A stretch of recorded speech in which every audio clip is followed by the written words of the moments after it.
Hello and welcome to the Launchpad here on this fantastic Monday, April 8th, 2019. I'm one of your hosts, Hobbit, and joining me as my co-host is someone you all begrudgingly know and love. He's the bank of power, the face of power. He makes bad puns, but he has cute doges. It's the one, the only, my friend, Ryan. How you doing, man? I'm doing good, man. I like that one. I'm digging these. I'm digging these. Thank you. It's nice to not be the one doing it, because then I get to hear what other people come up with. Absolutely. Got to make a different one every week. See, I'm not that creative. I'm like one and done. Like that's the one.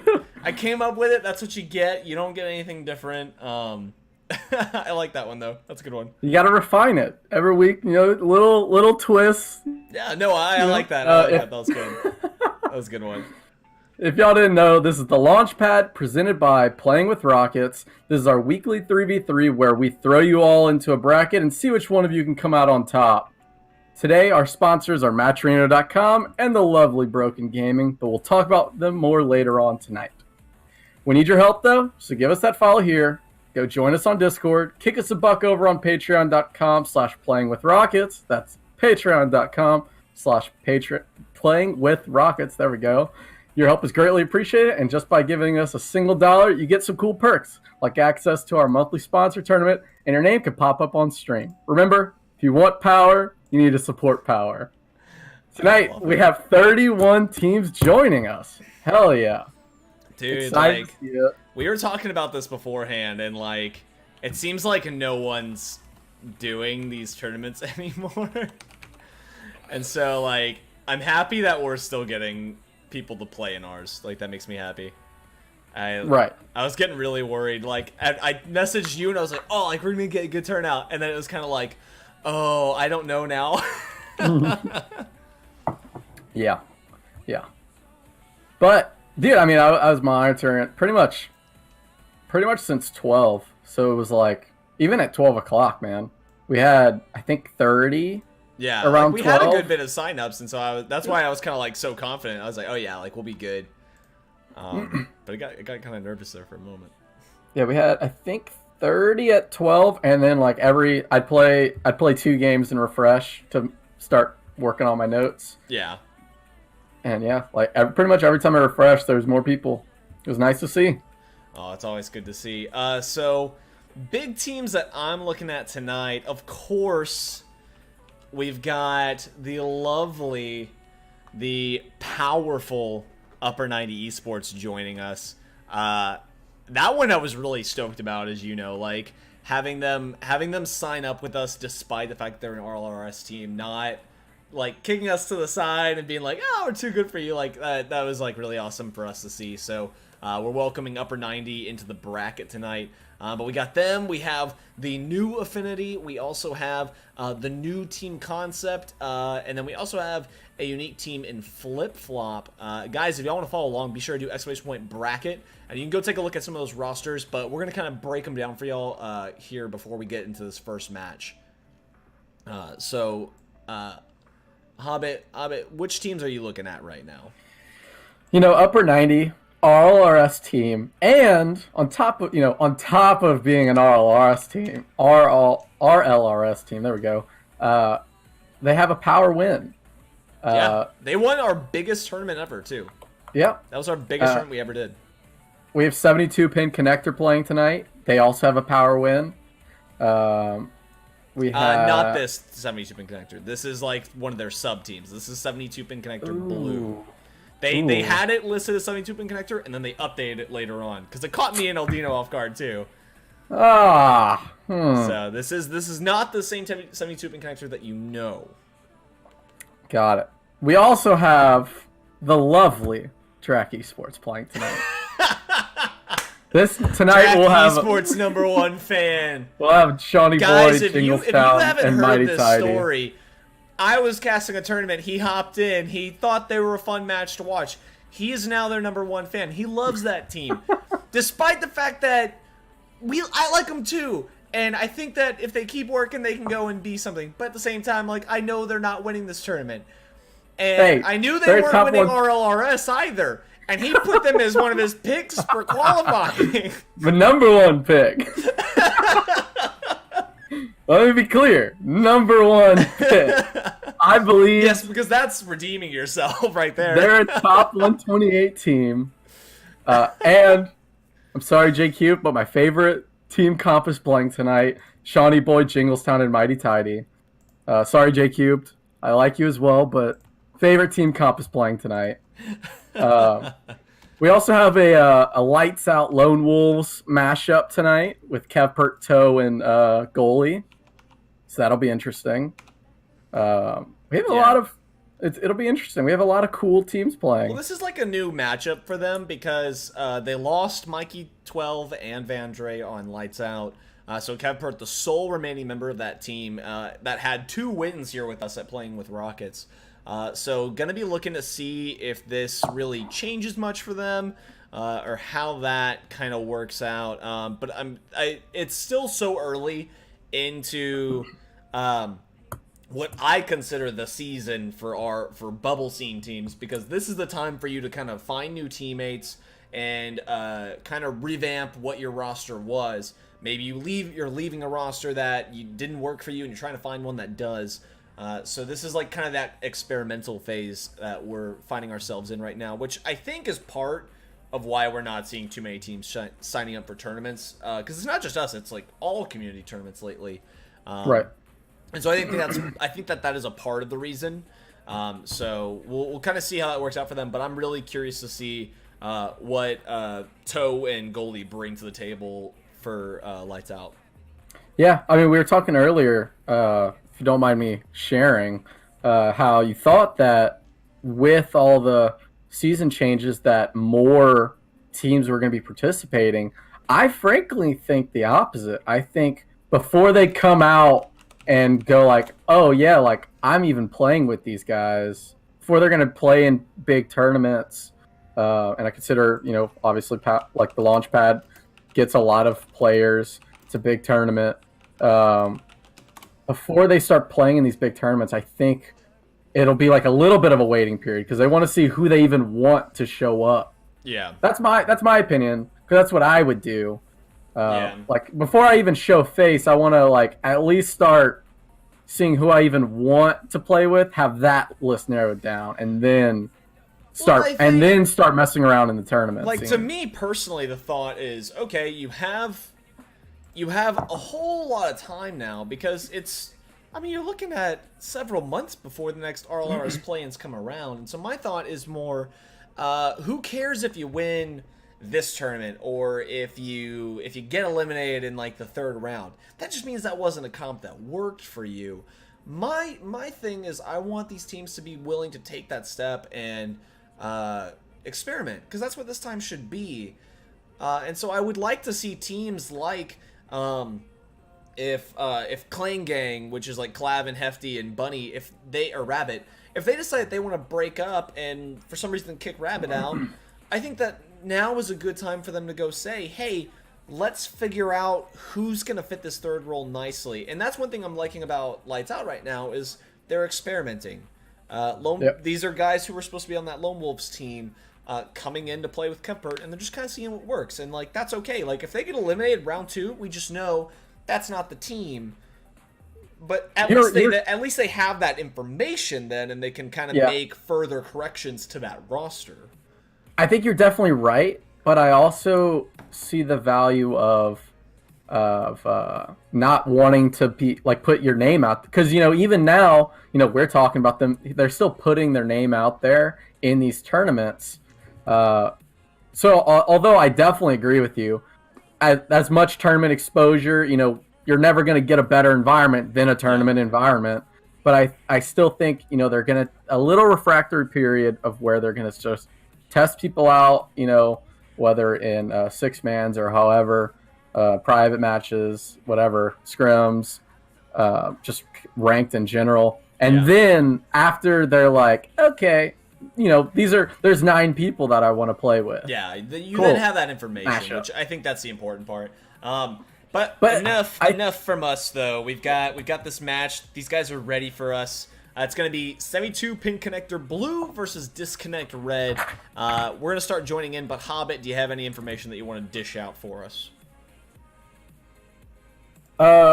Okay, so 72 pin connector blue. If I'm not mistaken, if my notes aren't incorrect, it's going to be Stortzy, Wake, and Typhios, correct? Yes.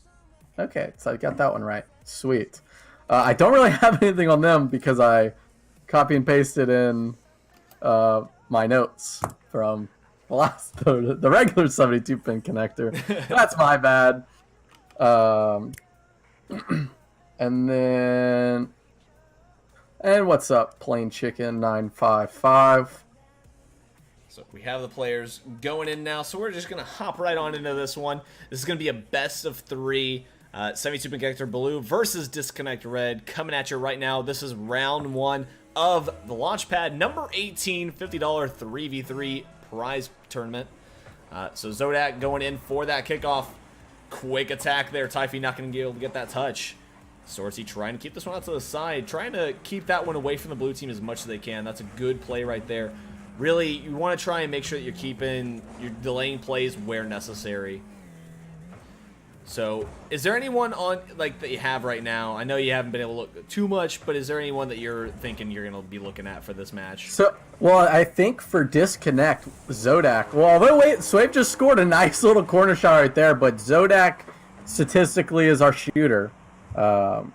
Swave is statistically a defender. Nice, also with the RNG champ tag right there, but. That's a sick tag to have, man. I want absolutely, it. I just wish, man. Django going up for that touch. Zodak keeping the play moving on. Django with a great touch, but Swave can't get there in time to try and put that one on target. Great 50-50 up top. Django is going to get in for that one. Swave comes in hot. Can't get past the foul defender. He cannot. Stortzy is there. That last defender is always the most crucial. If you can break past them with a flick or just a quick give and go play, that's always going to do you a solid. Yeah, I mean, and we said this last week. Last week. The beginning of this round, I don't know if you've been noticing, but we're seeing a lot of pass plays come out of disconnect, and I love seeing that early on in the stages of the tournament when you normally don't see passing plays. We've seen a lot of pass attempts from disconnect. That's one thing I'm with you though. I like seeing that because it just shows that these guys they're keeping calm. They may be a little bit nervous, but they're not letting the fact that they're on stream get to them. And yes, these guys do know they're on stream. We do have times where they don't really know that they're on stream, and so they play differently. But when they know, we always get a different result, it seems. But Wade going to come in with a nice goal there, and he's going to put 72-pin connector blue on the board. Great pass off the wall from Typhi. Yeah, I mean, I think we saw Zodak go for that back corner boost.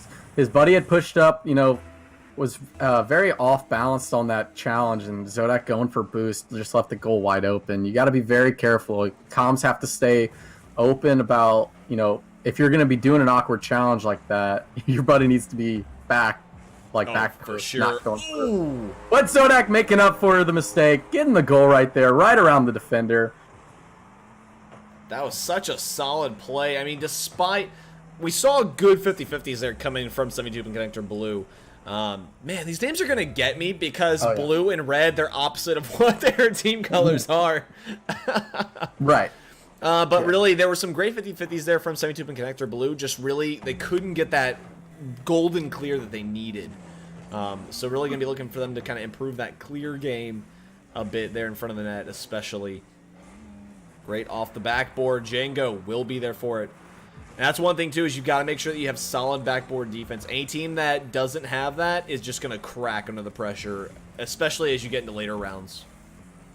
Absolutely. I mean, there's several key points that you just have to have as a team like this. You need those good touches. You need a good backboard defense because when you're getting this play style, setting up a backboard play is just so easy for these guys. You have to have. I mean, we see teams get crushed from backboard plays. You have to have a good backboard defense. They're so easy to punish, though. That's the big thing. Oh, he gets it past the defender, and he's going to put that one away. Swave with a great little dribble there towards the end. And the nice thing is he didn't have to do too much here.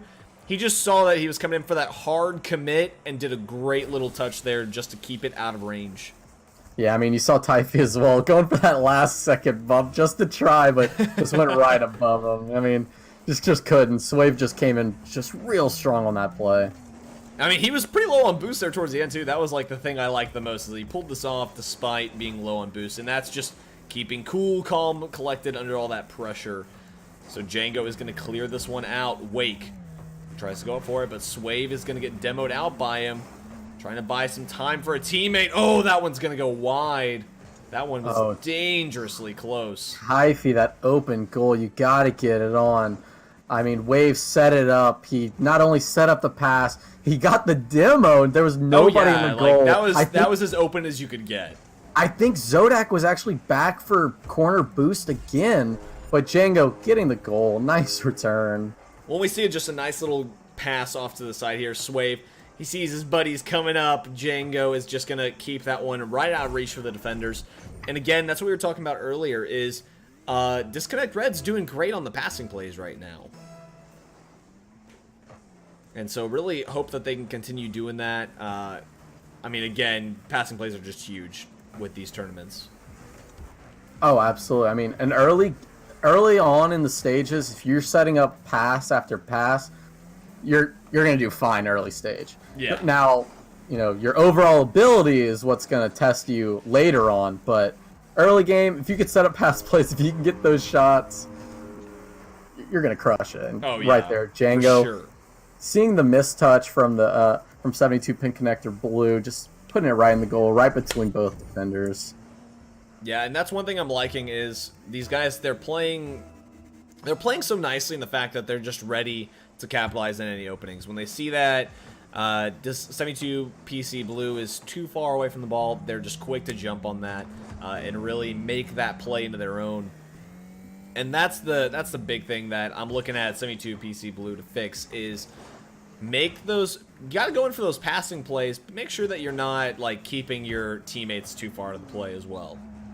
Absolutely. I mean, they're doing this very wide rotation, and to where they can't really get a pass off, and then if one gets beat, Disconnect just has so much time to set up their next move. We saw that earlier with the I think Swave's dribble play. Yeah. There was so much space, he easily set up another dodge. And that's the biggest thing is I want to see 72 PC blue really get on Disconnect Red. I mean, pressure these guys. Don't let them get away with these easy dribble plays. Don't let them get away with such easy passes and easy shots. So really, I'm just looking at them to kind of put the pressure on a bit and tighten up that rotation. There's not, I mean, again, not a whole lot of aggression. I'm not going to be surprised if we look at this scoreboard here at the end and there's like only 2 or 3 shots total for Disconnect Red. I mean, 72 PC blue. Right. We really didn't see that many shots from him. Yeah, total of 4 shots. Yeah, I mean, and look how many 4 shots just from Swave. Yeah. Yeah, I mean that's pretty much what I would have expected. Going into the second game though, I still think it's gonna be close unless Disconnect can tighten down on their defense. There's a lot of holes in their defense that luckily 72 pin connector blue just was not able to do anything about. Yeah. The mistouches, the missed shots. So they got lucky because there was several holes that we were noticing throughout game 1 for Disconnect. But if they can tighten down on their defense, I think they got game 2. Yeah, just 72 PC blue. I mean, 4 saves coming out of Stortsy there. Total of 4 shots. I mean, there's just really not much to what they had there. And so, I mean, again, I'm just inclined to look at it and say, okay, guys, you lost game 1. Come in. Like you were saying, there's holes in that defense. They just have to break through and, again, pick up the speed. Don't slow down against these guys. Don't give them such huge openings. Like, really kind of pressure them into making those mistakes. And so, I mean, I'm hoping that they'll find that here. But, I mean, there wasn't anything towards the end of the game that really tells me that we're going to see a huge change. But right. I hope I'm wrong. I hope I am wrong. We both do. So we go game number 2. Disconnect Red 1 win away from moving on to the next round. Oh, and a quick attack coming from Zodak. That one going to go off the crossbar and find its way in. And just, again, quick plays. Zodak finding the huge play off the wall. And Storzi just a little bit too far off. But really, when it's going off the crossbar like that, that's just a tough play to stop. I couldn't agree more. I mean, that was a hard play. But, I mean, it's one of those plays that you have to be up a lot quicker. You have to make sure that's in line a bit with backboard defense. Right, and that's really all you can say is like you had to go up immediately. You couldn't have hesitated. But then it's like, I mean, what can you really do? Yeah. No, and I mean, there's plenty of plays like that where it's just like, I mean, that's a tough one. It's just kind of like unfortunate. But we see Zodak going up for a touch there. Swave tries to come in for the challenge. Oh, and Django misses that crucial touch. Storzi has to get back on this one. Zodak is back in time, though. Typhy keep the play moving, goes for a shot. Swave will stop it. You know, that was actually a solid. Oh my god, that was solid on disconnect. I don't know if you noticed, but they just stole basically all the boost on the entire field. 72-pin connector gets the ball, tries to set up an offense, and just have no boost to do it. Yeah, there was nothing left for them to work with, and so. But I think that's the big thing about disconnect is they're making plays ahead of time. Storzi's gonna pick up that one, but again, like I was saying, they're making plays ahead of time. They're taking a lot of boost, knowing, hey, we're retreating to kind of reset our play. They're not gonna have much fuel to really put anything through, though. Right, absolutely. I mean, we got some disconnect fans in the chat. Abu RL. Welcome, welcome. Quick play off the wall. Storzi is up, though. Can they get this touch off the wall? Storzi gonna pop it up higher. Wake trying to go up for a challenge. Quick clear off the wall by Swave. Typhy is up. Zodak gonna try and go back after that one, but he is pretty low on boost. Typhy has to try and get this one pushed out to the mid. Oh, it's there. Can anyone follow through? And that right there is a key issue that we're seeing for 72 PC Blue. That was a prime passing play right there. Wide open attempt, and no one there for a quick follow through. Yeah, just too wide of rotations, or just too wide in general. Ooh, great shot from Zodak. But yeah, I mean, those rotations they're very, very wide. And I mean, it's one of those things too that it's like, I kind of understand wanting to do wide rotations, trying to make sure that you always have someone back on that defense. But this game is your lifeline. Go all in, you know? Yeah, I mean, the other thing is, wide rotations are fine, except you get screwed over when you're trying to set up plays. Yeah. Because you really can, unless the comms are that bad and, you know, no one knows when a play's getting set up. Yeah, and I mean, that's one thing that, I mean, it is possible. I mean, some of the teams, they are at a lower level. They're not quite up to par. My blast can't get good teammates. But it is that thing of, like, you don't know what these comms are ever looking like. I mean, we never have any clue what they look like for these teams. But Wakey's going to come in and pick up goal number 2, and he's keeping it close for them there. And again, that right there is exactly what they needed. Have someone ready to follow through and put it away.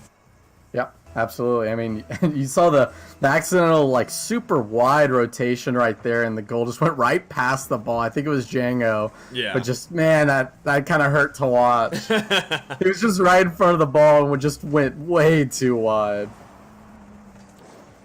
So Typhy going up for that one. Oh, and a great shot there from Awake. He's going to make it a 3-2 game. Finally, we're seeing 72 BC Blue take the lead here.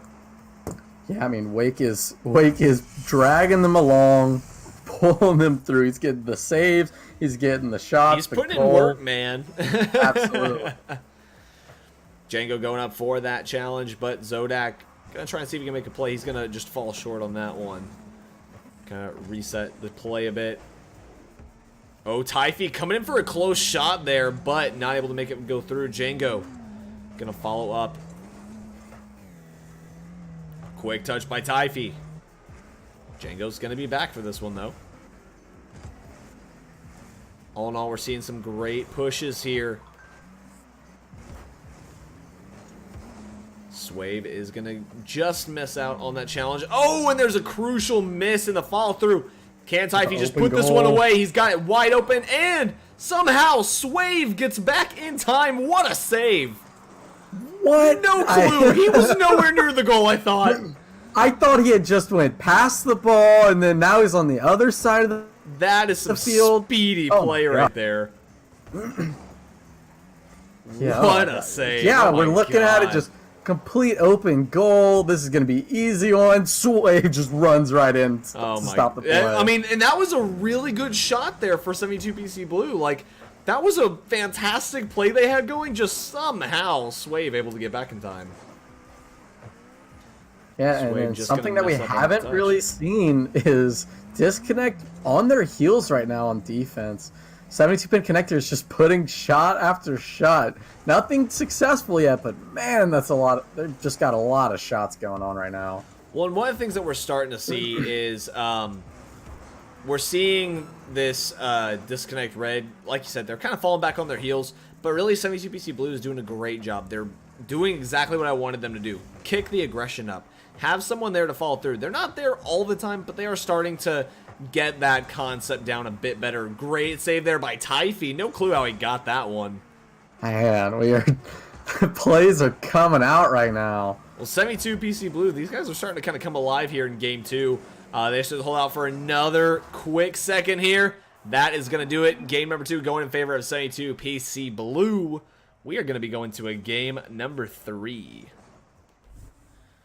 Woo!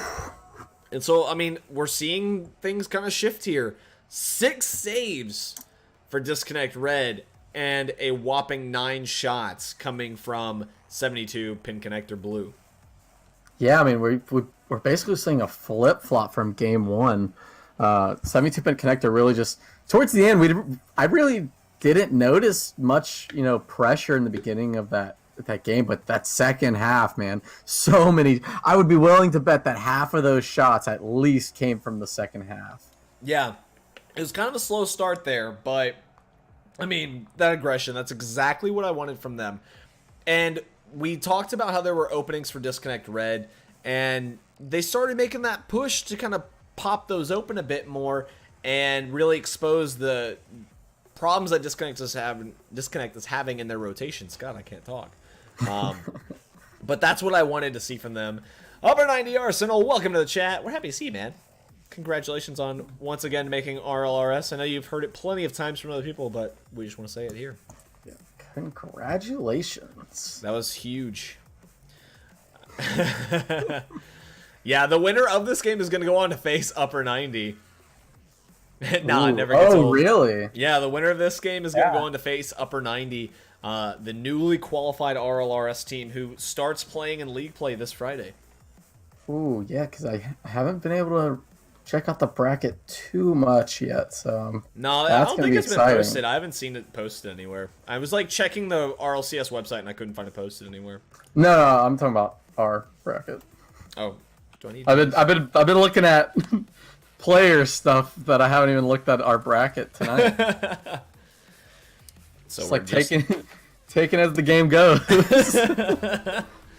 So we're just getting this match up and running for you guys. This is game number 3 between Disconnect and 72 Pin Connector. Only one can take it here. This is the final game for their series.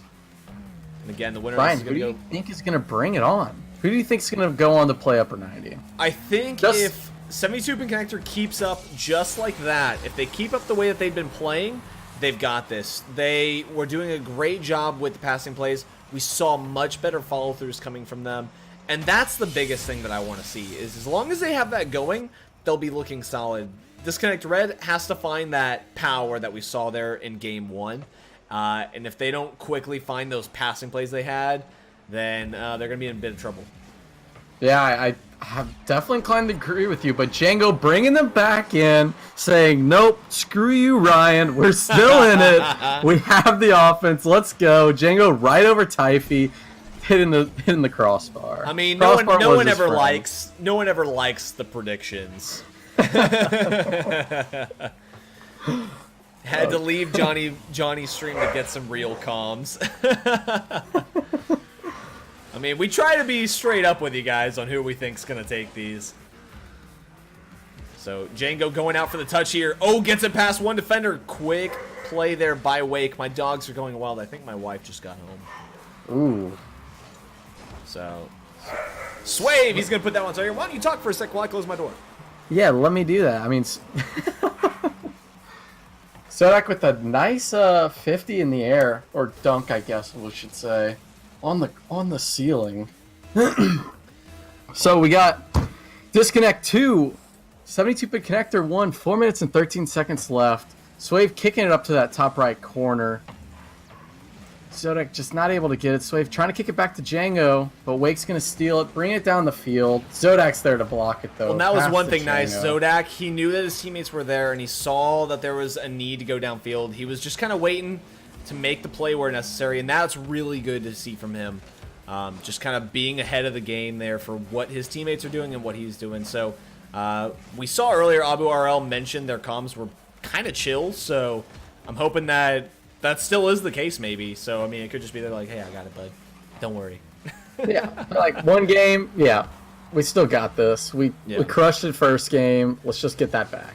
Well, and that's the thing is they lost game 2, but it wasn't they didn't lose as badly as we saw 72 PC Blue lose in the game 1. So Disconnect Red knows what they're capable of here.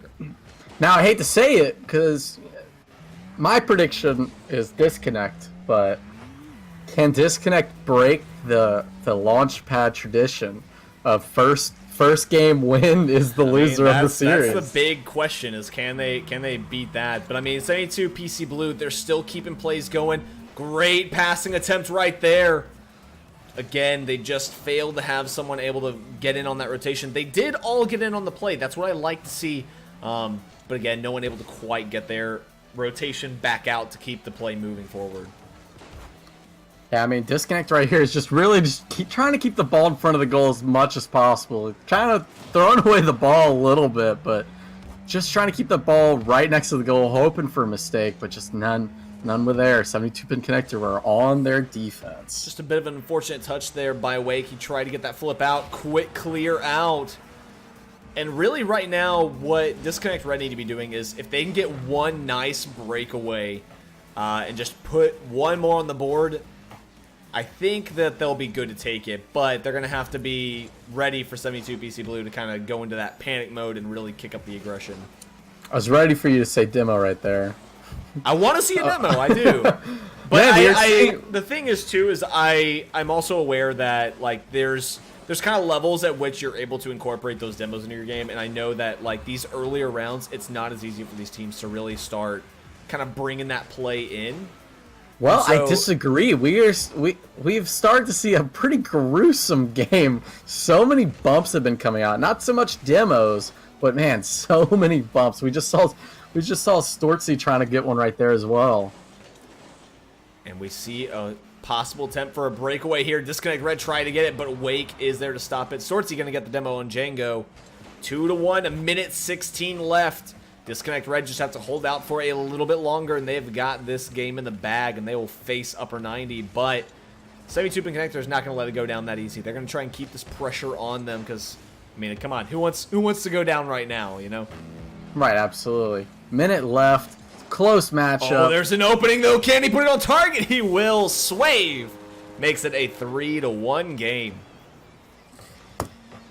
And that was just a great challenge right there. Quick push up top. Gets that pass off the backboard. Great job by Django to get there in time. Absolutely. Getting it completely around the defense. You know, they swapped it from their back left corner to the top right corner to the top left corner. Oh, but Typhoon answers right back. 72 BC Blue, they refuse to let go of it, man. Oh, and that was just a slight miss right there from the Disconnect Red player. So yeah, here we go. 3-2, 48 seconds left. We know that a single goal lead is nothing in these rounds. And as we can already see, it is already getting close. That was a dangerous play. Zodak picking up his savior medal there. Oh, and that's a quick breakaway attempt, but Wake will get the touch off to the side. Keeps it going for them. Tries to get the intercept there. It's dangerously close. Oh, great bump right there by Typhy. But what a recovery right there for Zodak. Getting the ball, trying to center it right there, but I don't think anyone's there to get it. Clear Close, off by Wade killing it back. 12 seconds left. Disconnect red. Just have to hold out a little bit longer. 72-pin connector blue going for one final push here. Quick clear downfield. That might do it. They're going to have to try and keep this alive all the way down the field. It's going to take one great challenge there, and that will touch down. Disconnect red will move on to face Upper 90 Esports here in the next round. GG's and well played. So both teams, we saw Disconnect red take it. Obviously, both teams, they still have stuff they can work on. Is there anything that was kind of glaring to you that you're like, okay, good job on that. Let's try to improve this aspect of the game. Just like we were saying, those rotations, man.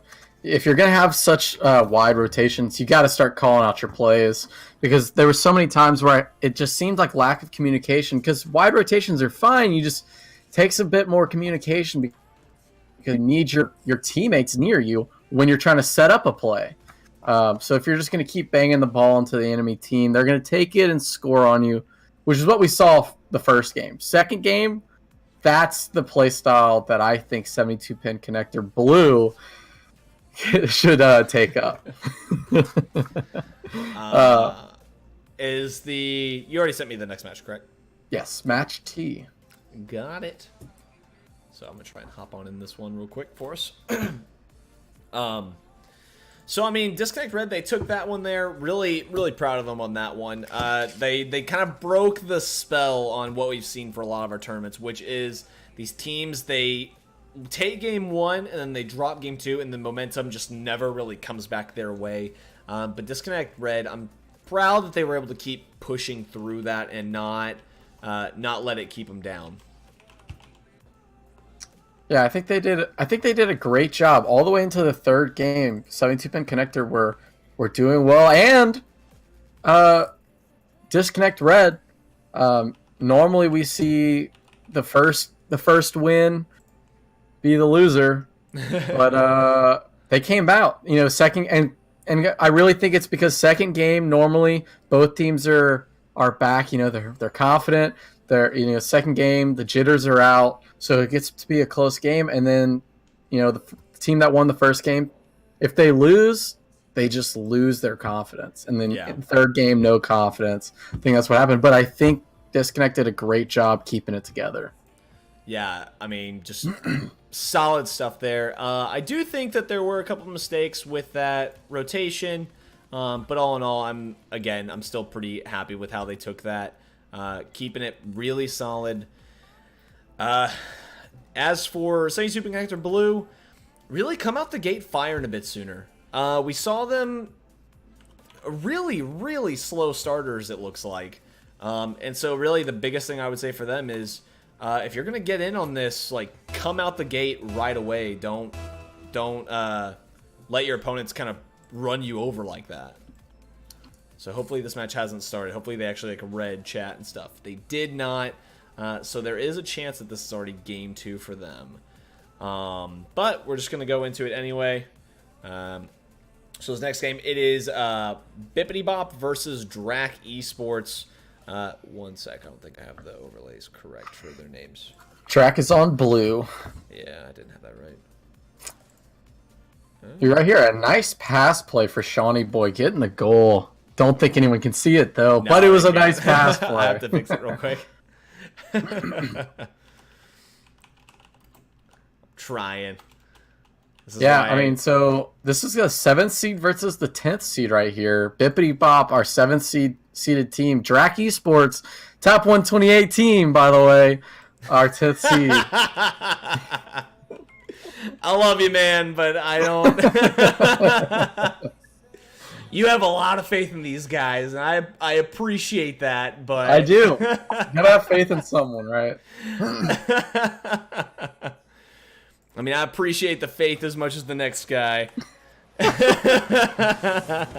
look at here. 3-0 now. Drac Esports. 3 minutes and 34 seconds left. Taking the lead commandingly. So already we're seeing these two teams come out firing. I'm wanting to know what match this is, though, because I wish they would re-chat for us. Yeah, that would be very helpful. If you ever do one of our tournaments, be sure to check Smash GG chat, because that's where we let you know, like, hey, we're streaming you. Please go look at that. It helps us a lot. Please. Sinatra going up for that one. Shawnee Boy trying to get that one, but a quick challenge from Sinatra. Sinatra really putting a bit too much on that one, unfortunately. Ryland is out of boost. He's not going to be able to keep that one going any longer. Dude, my boys are in complete control, you know. Even when they're not, it's because they choose not to be. Snipes going up for a push downfield. And we see a double commit coming out of Drac just now. Oh, and a great clear by Shawnee Boy. Jingle sound quick to try and get it off the top of his car and keep it going downfield. You know, something that I love, one of the reasons why I love watching Drac Esports is the constant passing play. Might not always be the smartest time for the pass play, but you will still see them attempt the pass play. I mean, it's good, though, because it shows that they're willing to try and make those plays happen. I do think, like, you are right. There are times where you maybe could probably solo this one and still be okay. But, I mean, that's either a issue with, like, their confidence in their solo plays or just them trying to keep going as this passing team. Yeah, and I don't know, the way we're seeing a lot of teams go, I feel like eventually if you can get this down right there, and you would see the saves, the double save from Drac Esports right there. They're working hard, man. You're number one team. They're working hard to save their goal. They're working hard to save the other team's goal. Really, though, I want to see Bippity Bop kind of... They're really struggling to get any plays going for themselves because Drac Esports are so quick to come in for these intercepts and everything. So, Bippity Bop got some work to do here. Man, Mighty Tide, or I think it was Jingles actually, was in the goal trying to get that bump. If they could have just gotten a nice touch on it, it would have been an easy goal.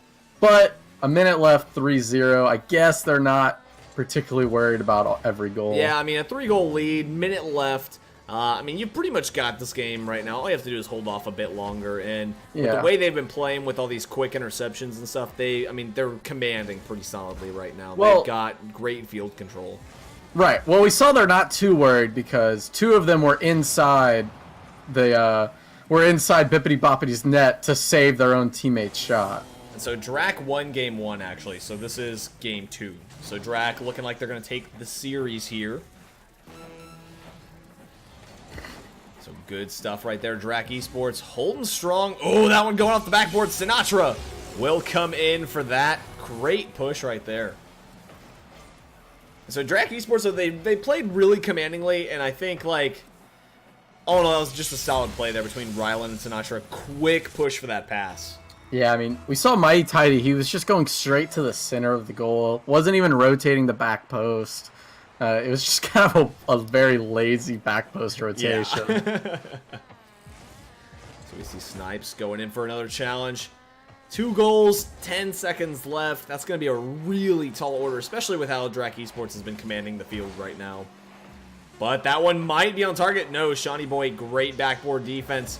And that is going to be it. Drac Esports take the series.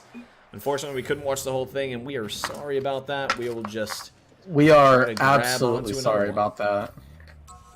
I agree. That's always the rough thing is when these teams aren't trying to work with us on things. Yeah. Just pour one out for the boys. We didn't get to watch the series. But so, if you guys are sitting at home and you want to check out what the bracket looks like, do !bracket and you can kind of follow along. You know, I'm thinking we might, it looks like we can try and go watch that Upper 90 and Disconnect Red game. It looks like it's about to get started. They haven't started yet. Oh, it hasn't even started yet. Yeah, so let's go check it out. We'll go see Upper 90 Esports, the newly qualified RLRS team. I will fix the overlays after we get into the match for you guys. Oh, they're about 1 minute in. Okay. It's probably going to be about 2 minutes in. It looks so not too bad. No, I think one of them was like just using the bathroom or something. So like I think they literally just. Oh, okay. I think they seriously are just now getting it going. 3 minutes, 25 seconds. Okay, so they're still fairly in it. Okay, let me 0-0. update the overlays real quick, and Yep. we will be good to go.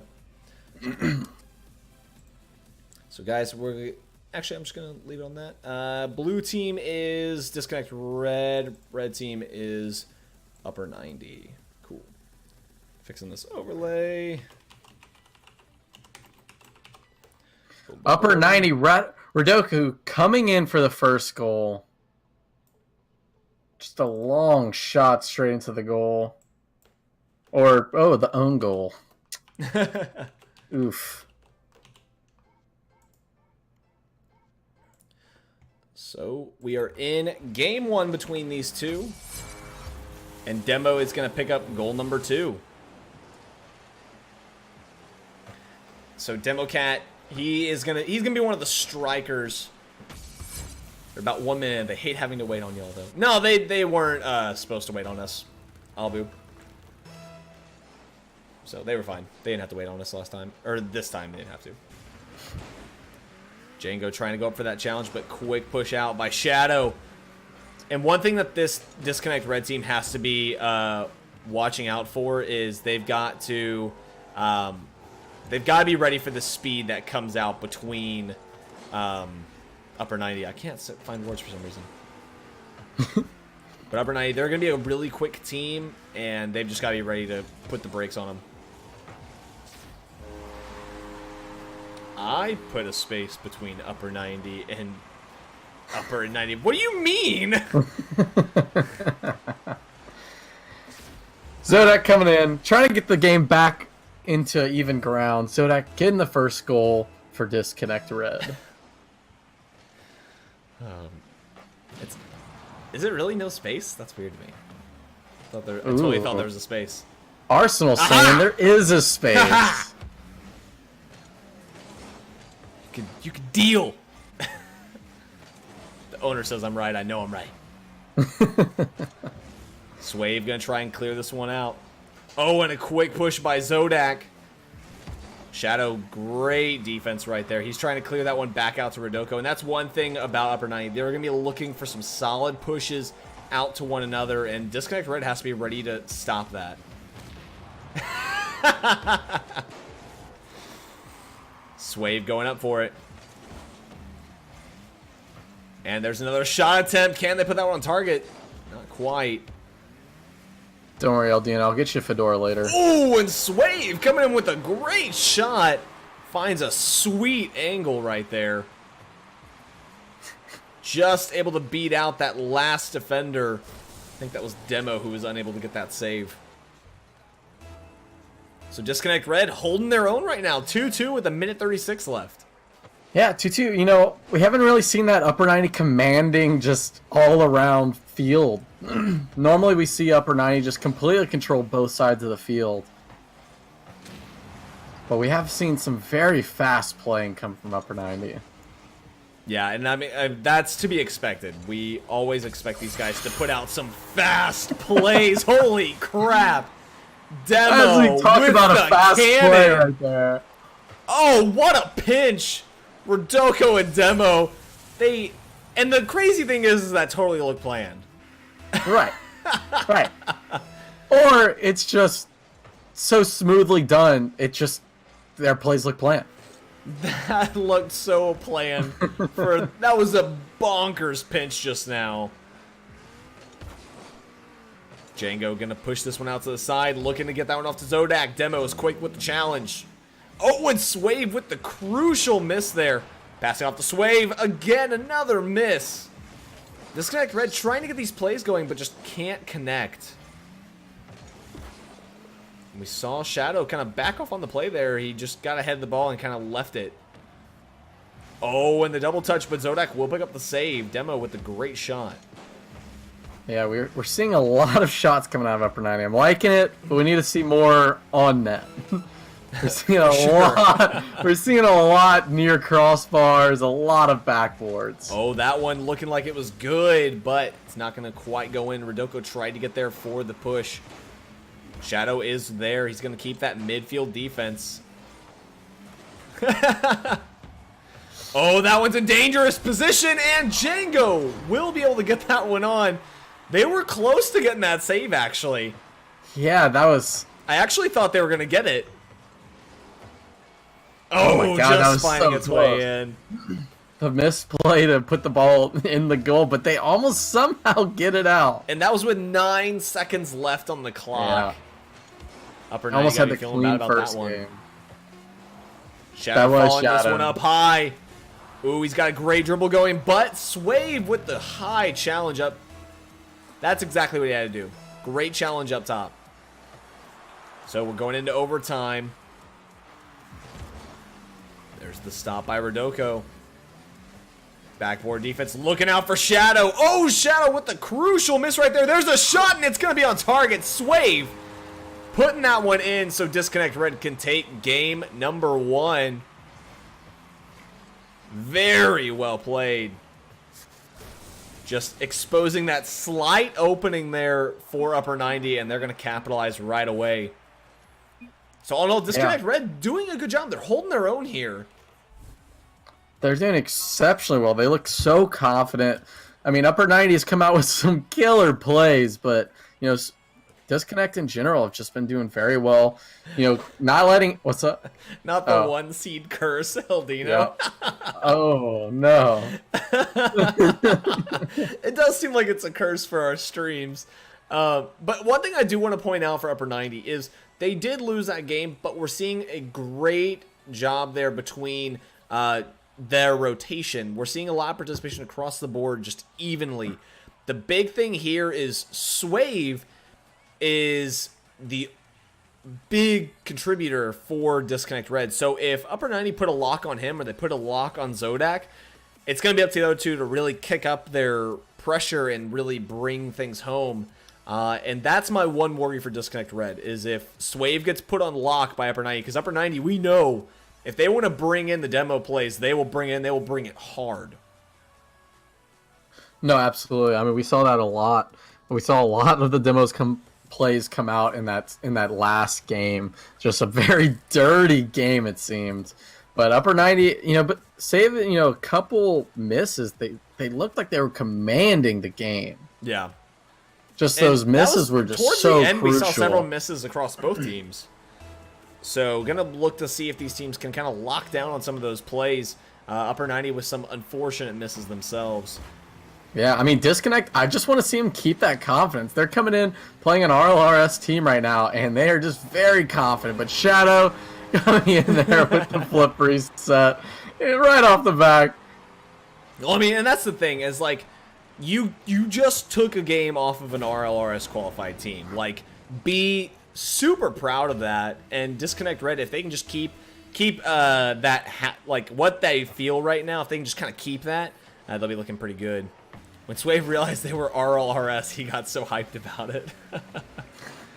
So I mean that's definitely something to like be proud of right there, because Upper 90, these guys will, they right there, demo with a intense shot. I mean, these guys can put on some serious plays. Yeah, oh my god. But we're starting to see the bump play out. We just saw the bump come out for Disconnect. I'm assuming we're going to see more of that, because that really worked for them in that third game. Well, that's my worry, is if Disconnect start receiving some bump plays on themselves, like Upper 90 decides to start kind of going that route, it's going to be up to Disconnect Red to kind of bring that demo play into their own game. I mean, you got to. The unfortunate thing is with demos, you can only really fight demos with that. Right. Huge booming shot, but Shadow will get the stop. Gets a great challenge. He's going to try and clear this one out. Almost gets it past the third defender, too. Oh, and there's a play opportunity. Oh, Demo able to put that one away. I totally thought Disconnect Red had that save. Yeah, dude, I saw Demo jump up for it. I'm like, okay, the 50. Oh, my God, he gets it past the guy. Oh, I totally thought Swave had the save there. Yeah, that was phenomenal. Great shot by Demo. Oh, we saw Upper 90 go for a 2-man kickoff. Django shooting it off the backboard. Demo, oh, almost gets the touch. We're seeing Upper 90 still have a couple of those misses on those crucial touches. Shadow's going to clear that one out to the side. Swave going up. But another challenge coming from Shadow. And that's one thing that they've got to contend with is when Upper 90 starts getting on that challenge game, it's dangerous. Oh, my God, they're dangerous. But, you know, Disconnect has been doing phenomenal tonight, as well as Upper 90 has some odd misses here and there that are just right in front of their goal. Yeah, and there's a Demo right there. Demo getting a Demo on Django. So Shadow going to try and go for the clear out. No one there to try and go for a contest on Disconnect Red. And that would have been huge right there, is if your opponent's ever going to try and put the ball right in front of their net, like go for the challenge. Oh, and there's a huge breakaway. Zodak is going to pick up a goal for them there. 1-2 as we approach halftime. And just wide open goal. Gives them that easy off-the-wall read. Puts it straight into the net. So down by 1. Disconnect Red, they're hanging on tight, man. They refuse to let go of Upper 90. Like, this is a team that they really want to beat. I mean, number 1 seed in the tournament, that's always a huge win for you if you can get it. Oh, and there's a play right there. Demo! Reading it off the ceiling. Are you kidding me? Yeah, I mean... Demo's coming in. Dude, What a play! Every time that I think this ball's not going in, there's 2 defenders there. There's a defender right in front of him. There's a defender on the ball. Demo's getting it around him. I don't understand. I mean, that's great plays. Just solid stuff coming from Disconnect Red. They're still not quite out of this one yet. 2 goals, they can definitely pull that one off. Django Absolutely. I mean, we see it all the time. We see so many 2-0 leads, 3-0 leads, and it come right back. Yeah, so, I mean, really hoping they can pull this one off. I mean, 1-3, if they can take down the number 1 seed in the tournament, that would be huge for them. Oh, yeah. I mean, you know Upper 90 going into this, we're like, all right, we just qualified for RRS. Okay, let's play in the Launchpad. Oh, yeah, everyone's going to be gunning for us. Well, and that's one of the things that I'm not entirely sure if that is the case. I don't think it is. Upper 90 is a pretty, like, humble team in my experience. But one thing I do want to point out, though, is they won our biggest tournament that we've ever done.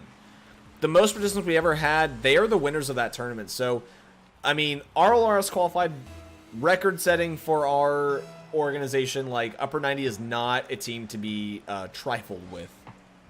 No, absolutely. I'm not saying they're being cocky about it. I'm just saying when they're going into this, they're, you know, every team is thinking one of 2 things, like, holy crap, hopefully we don't have to play Upper 90, or, oh, let's play Upper 90. Maybe we can get a win on an RLRS team. And right there, Demo getting another bottom right corner shot. Disconnect Red starting to kind of lose some of that momentum they had after game 1. We're starting to see Upper 90 maintain more field control and just really be on the ball a bit faster. So 2-goal deficit, minute 31. Again, they're not out just yet. This is still very doable for them. They just have to get some solid plays put on the goal. But that's a dangerous play. Django with the stop. You've got to defend that one off the backboard. Oh, and that one actually going to go to the side thanks to a push from Shadow. Quick push by Django. Stopped. Great push out to the side. There's Rodoko coming in from the back. And we're just kind of seeing these players all get tangled up right there in the midfield. No one quite able to get out. Finally, we see a huge push there. Shadow taking that one off the ceiling, and he's going to get the follow-through. The control right there was so impressive. Shadow pops it up off the ceiling, then goes in for the finish. I mean, yeah, what do you even do with that? The third just crazy control we see out of Shadow. The ball near the ceiling just carries it all the way down the field. It's like the 3rd time we've seen this tonight already. And this is where I'm starting to get worried for Disconnect Red is you had that win. That was huge. But you don't want to let Upper 90 get any momentum behind them. Once these guys get moving along, they're going to be really tough to stop. They're like a freight train, and you can't really put the brakes on that too easily. So really, they've got to put a stop to the points now and try to pick up another 1 or 2 for themselves if they can with these last 20 seconds. Yeah, I mean, at this point, you gotta start thinking about your third game. You lost the second game to Upper 90, which they're a crazy we team. can't You say that knew it's super surprising. Like, this is Right. a bit of what I was expecting. I was expecting Upper 90 to kind of come into this one, kind of be a little more woken up and be ready to put some hard challenges on the ball. So I can't say that this was unexpected to see Upper 90 take game 2. Game 3, though, is I think where it's going to be a little bit more of a question mark. If Disconnect Red kind of put the brakes on them here, now that the game's kind of resetting, it's a little harder to sometimes carry that momentum, especially with that minute that we make the teams wait to kind of formulate strategies and stuff. Yeah, absolutely. I mean, sorry. Yeah, I mean, also, Abu, you gotta realize you have the Launchpad curse on you right now. Game 1 winners, you normally have a struggle to get that third game win, unless they get that second win as well. But that's been the going consensus. Tonight's been a little bit differently. We've seen several that have gone on to win their third game, and that can be there for Disconnect. They definitely have it in them. We saw it first game, although Upper 90 just have this monster of an offense and defense. I mean, 11 shots. Yeah, like that's wild.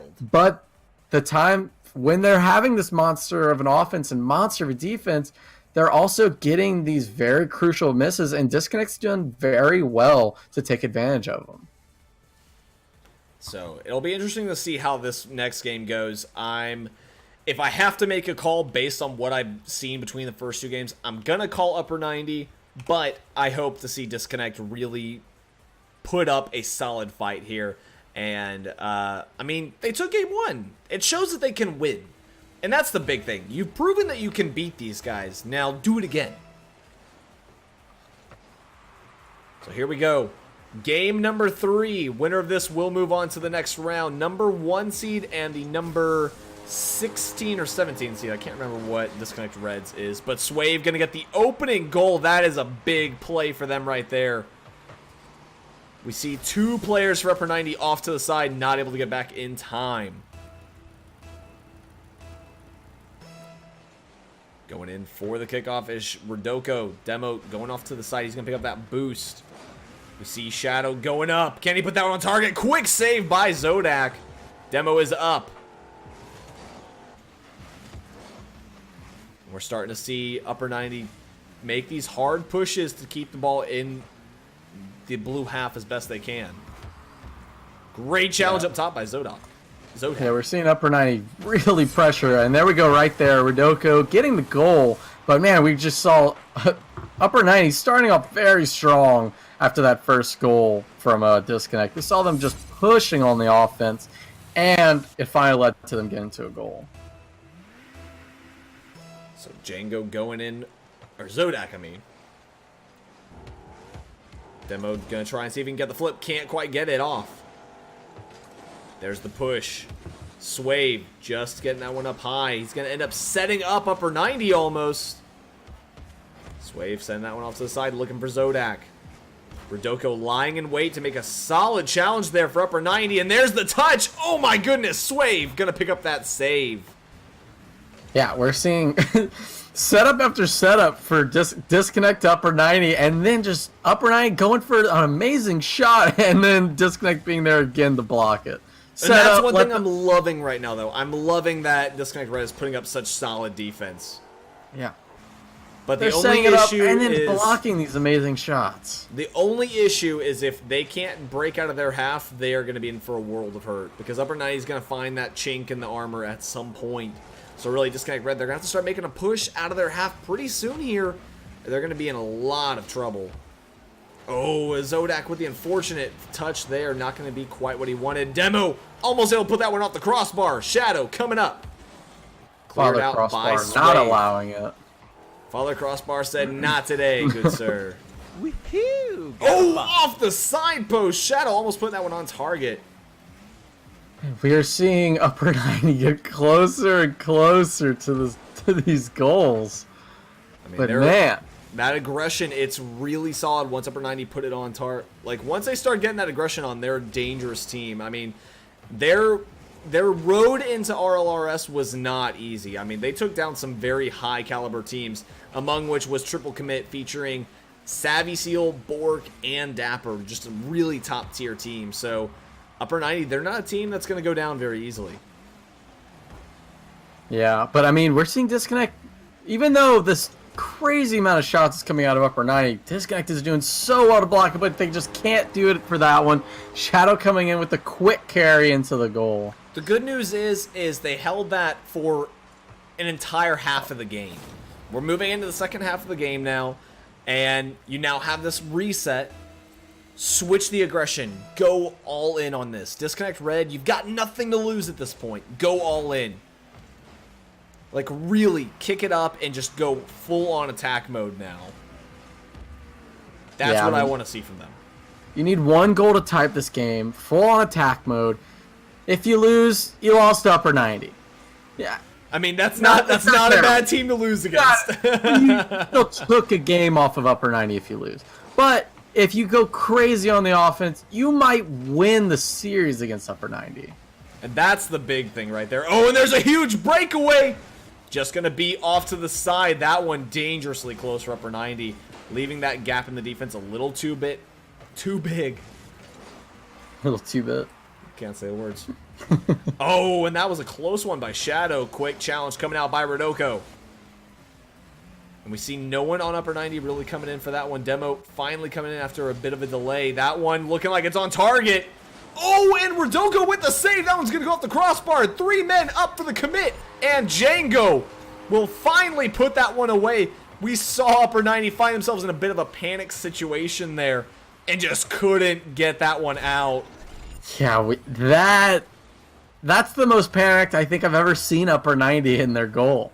So that's something you don't really see close. Great challenge right there, Rodoko. So Disconnect Red, they've got it within 1. The next goal could very well be the one that does it, and there looks like there's an opening. Can he put it on target? Just going to go wide. That one, very dangerous. Upper 90 going to get the demo there on Swave. Taking it back into the blue half, putting that aggression on. Man, Shadow trying to set up these passes. Rodoko coming in, just not able to have. He just doesn't have enough boost to set anything up. Oh, and there looks like a good passing play. Quick touch. Oh, great save by Swave. Picks up the Savior medal once more. And Swave has just been a goalie god for this team. Man, we had both Upper 90 on the goal line. Or all 3 Upper 90 on the goal line. That could have been dangerous for them, but luckily there was no power coming from the Disconnect offense. But man, this is getting very close. Upper 90 needs Upper 90, gotta be careful. They're putting on some double commits there, and that's really dangerous for them. Great touch. Can they put that one on target? Cleared by Zodak. They can go for one final push here, and that one is going to get shoved down to the ground. We are in overtime. Upper 90 close to being dropped from tonight's bracket. Quick flick. Great save. Calls himself the God Tender. Django trying to see if he can get it past the defense there. Push out by Zodak. Shadow with a huge touch, but Swave is up for it. Drop down. Upper 90, getting a couple of those double commits. It's getting dangerous for them. Yeah, we're seeing a lot of these double commits. It's very weird to see from Upper 90. And ooh, that one almost on target, and Swave puts it away. And we're going to see Disconnect Red pull off a serious upset here. What a play. Yeah, very well done. What a play and what a series, man. Disconnect Red playing their hearts out. My goodness. One thing, though, is we talked about it, and ultimately Upper 90, they were monsters on the offense. They had so many shots, they just couldn't put any of them on target, and that was really the big issue for them. Right. Yeah. So, Man, it's just so many. But man, that third game, that might be the most double commits I've ever seen from Upper 90 right there. I mean, they still played amazing. Overall, they still played amazing, but yeah, I mean, really solid games. I mean, both teams really coming out with high-level gameplay. Absolutely. I mean, congratulations to Disconnect being the #1 seed, Disconnect being the 17th seed for the tournament. But, I mean, they played amazing. They had so many saves. Well, this becomes the tough part of Disconnect's journey. So if you guys do exclamation point and bracket, you can follow along at what is happening. But this becomes the difficult part of their journey. Every single match now has to be an upset for them. They are the underdog from here on throughout the bracket. In fact, actually, they were the underdog in game number 1 as well. Not by much. 17th seed going against 16th seed. But they are the lower seeded team, and they're going to be the lower seeded team throughout the rest of this bracket. Yeah, I mean, because they're going on to play Omega LOL, and then they're going to have to play Lights Out or Team Concept. Well, both modified, but still, that's not going to be easy. And then eventually they'll have to go on to play Drac Esports. So it's going to be close, man. I'm looking forward to see how this goes. Upper 90 Esports falling out of the bracket there in round 2. But real quick, I just want to say, like, thank you guys so much for coming and playing with us. I know that it isn't easy for teams of this higher level.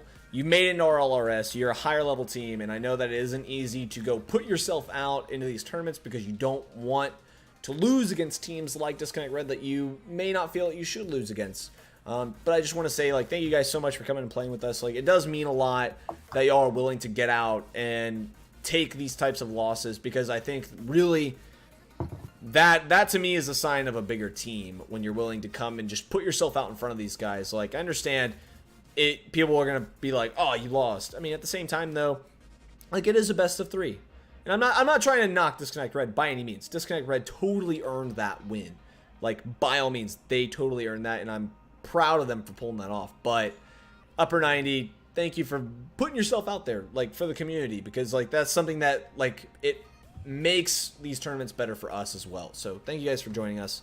And Disconnect Red, man, I'm looking to see you guys go far. If you can pull off that victory, you can take this whole thing. You really can. I mean, man, they pulled off they pulled off some big upsets right there. And they could definitely go on and keep going.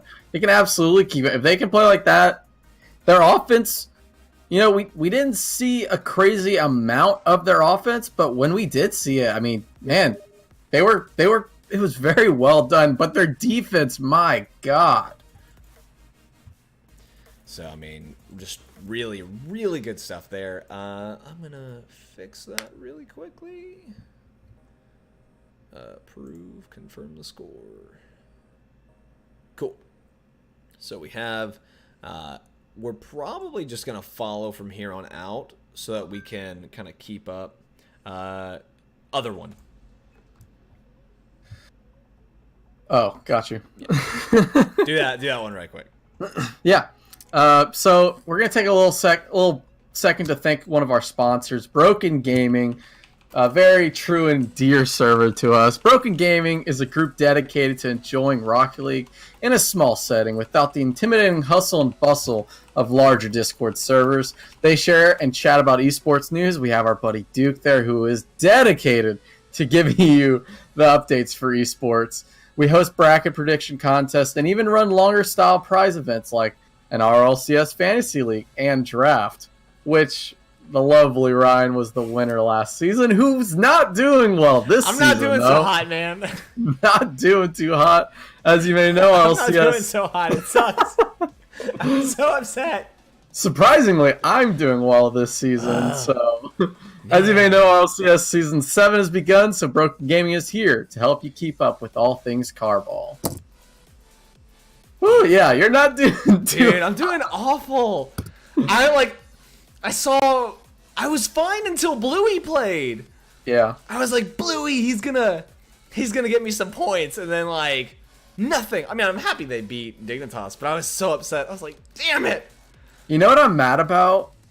Because I had Karma in my lineup. I was like, you know what? I really want to put her in my lineup. And I was like, you know what? Let me not. I literally had Squishy out and Karma in as like a joke because I was gonna put someone else out. Yeah. And so my lineup would have probably put me in second or third for the week, maybe first. I don't know. I haven't, but I mean, because Karma got like 200 points more than Squishy. Yeah. So like she did really well, like as a fantasy player. Like she did awesome. Jokingly, I had Squishy benched and Karma on my active roster, and that would have been amazing. Oh man, the big brain plays, man. It was a huge brain play, but I chickened out. I was like, dude, Squishy did so well for me last season. Yeah, he was like your number one point getter. Oh my, yeah, he was what the number. But he was up there. Number 3 point getter in the league last season. K-Dop was Drip A. No, because we didn't have the option of picking any OCE players, so like Drip A wasn't available.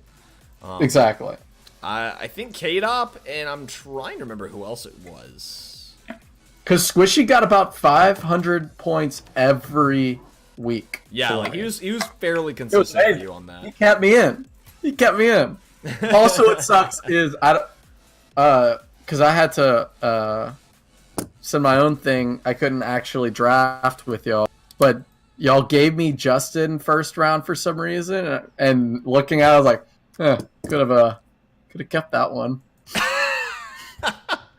Wish I'd have kept that one. Might have been a good option to keep him around, but you know, it's whatever. So guys, we're going to go into the next match. It's going to be Disconnect Red again with Omega Lol. We're trying to just kind of keep the matches going for you guys, so we're just going to hop right on into it. We could wait for another one, but it's not as fun for you guys. So, going to let these guys know. That 1 seed curse, man, it is very true. I don't think we've had the number 1 seed win a tournament with us in a while, actually. Well, I'll need to go take a look on the website to see, but I'm pretty sure we haven't had the number 1 seed win in a long time. Typical, Dino. Typical. Just getting the seeding all wrong. No, I'm kidding. We get the seeding. We're pretty accurate on the seeding. Just Rocket League being Rocket League, and Porklet is gonna pick up goal number 1. And Porklet, he's LFT. So if you're watching right now, keep your scouting glasses on. He's looking for a new home. Hopefully one made out of brick. Sorry, I got distracted by the what chat. we're seeing. Maybe? Did something crazy happen that I didn't see? Yeah. Great push right there. Oh, Nib! Gonna put goal number 2 on the board there for Omega Lol. And really, that's gonna be tough. And I think that they're still they're coasting off the high of taking that win on Upper 90. So I'm hoping that they can kind of get their feet back underneath them and play the game that we know they're capable of. Because, I mean, once they get that defense and aggression up, my God, it is impossible to get through. Oh, no, I completely agree with you. But Eldino coming in with the 200 IQ prediction, saying no defense. Defense doesn't matter. They're going to lose it. And, you know, Porklet coming in again. Second goal. And really, this defense that we saw against Upper 90 is almost non-existent now. It's just falling apart at the seams. I mean, Disconnect Red, again, they're going to have to kind of recenter themselves and keep the push going. I mean, you took down the number 1 seed, and we're proud of you for that, but your grind is not yet over. Hey, man, you get a minute between games, do some quick yoga, chill out. You're going to do fine. We got a whole ad read done between their game and stuff. Like, they had time. Yeah, well, no. Yeah, it's 3-0. They could still bring it back, of course. 4 minutes. That's literally nothing. There still is plenty of time. But, just 3-0. If you need to calm the nerves, you got a minute between matches, man. You got it. Quick yoga. That's what I'm talking about. Quick yoga. Do some quick downward dog, I guess. That's the only one I know. There's like some warrior pose, right? Oh my gosh. Yeah, it's like Warrior 1, Warrior 2. Oh, that's great. Hey, and that's why LAN parties are the best. If they're playing together at home together. Oh, great touch there, Zodak. Oh wait, no, that wasn't the goal you wanted to. I'm not paying attention. No, okay, he did get that touch. So unfortunate there. And it was sick. I thought it was a sick play, just unfortunately the wrong one. It was a sick play regardless. Oh god, if they pull off a Balenciaga. So for those of you who are watching at home and don't know what we're talking about, Balenciagas is the only team that was not among the top 10 to ever win one of our tournaments.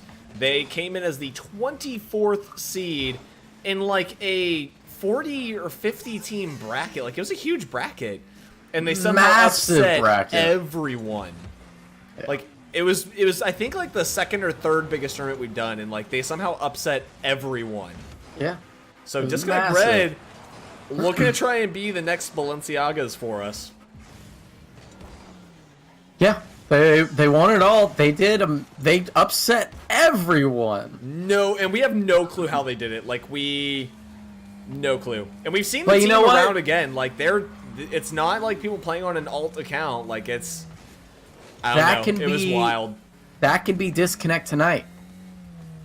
Yeah. They can do it. I believe in them.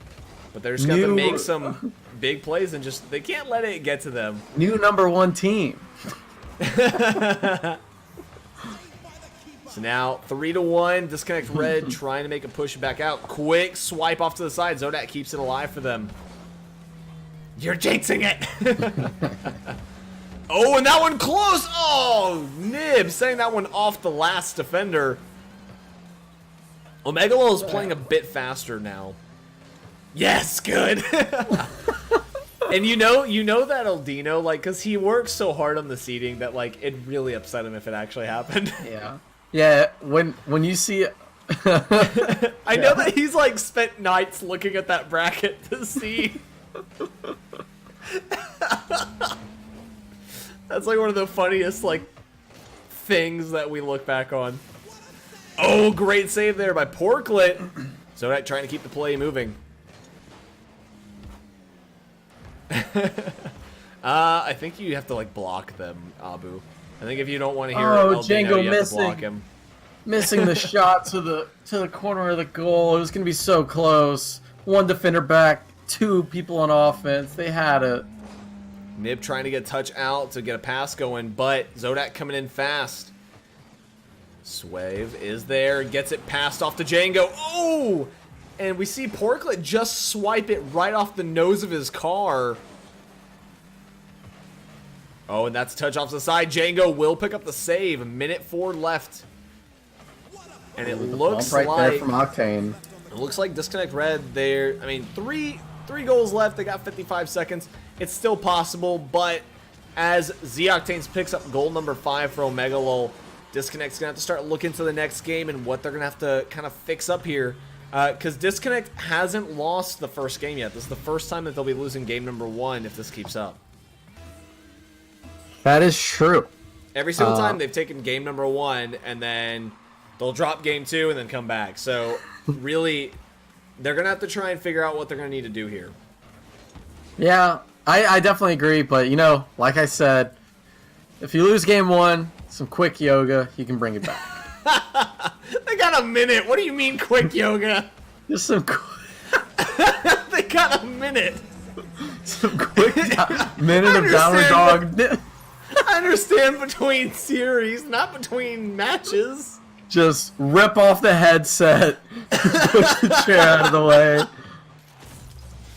27 seconds left. Really, Disconnect Red. They just need to pick up at least 1 goal, 2 goals if possible here. Kind of bring some momentum back in their favor, kind of sway that pendulum a bit. And so really that's what they've got to do here, because right now Omegalol, they are just on a demolition derby right now, going after these guys. I mean, they're just knocking back goal after goal, 6-1 right now. 11 seconds left. And we can see that Disconnect Red is going to drop this one right now. But, I mean, again, they can definitely pull it off. We've seen time and time again, teams that take the second game end up taking the entire series. So, I mean, best of 3, very possible right now. And I'll be honest, some of the little... They request a new server, Master Ryan. Let me take a look at what the pings look like. If the pings are really bad, then we'll consider it. Oh, it's pings 40. So that's telling me that Nibs even say, like, blue team's the one saying that they're not changing. So They're not changing? Oh, I think... I'm not sure what they're going for here, but Yeah, that's weird. But man, that was a different Disconnect team than we saw. We really saw Omegalol just coming in very powerfully against them, not allowing Disconnect to get the saves that we know and love from them. But you know, game 2, fresh start.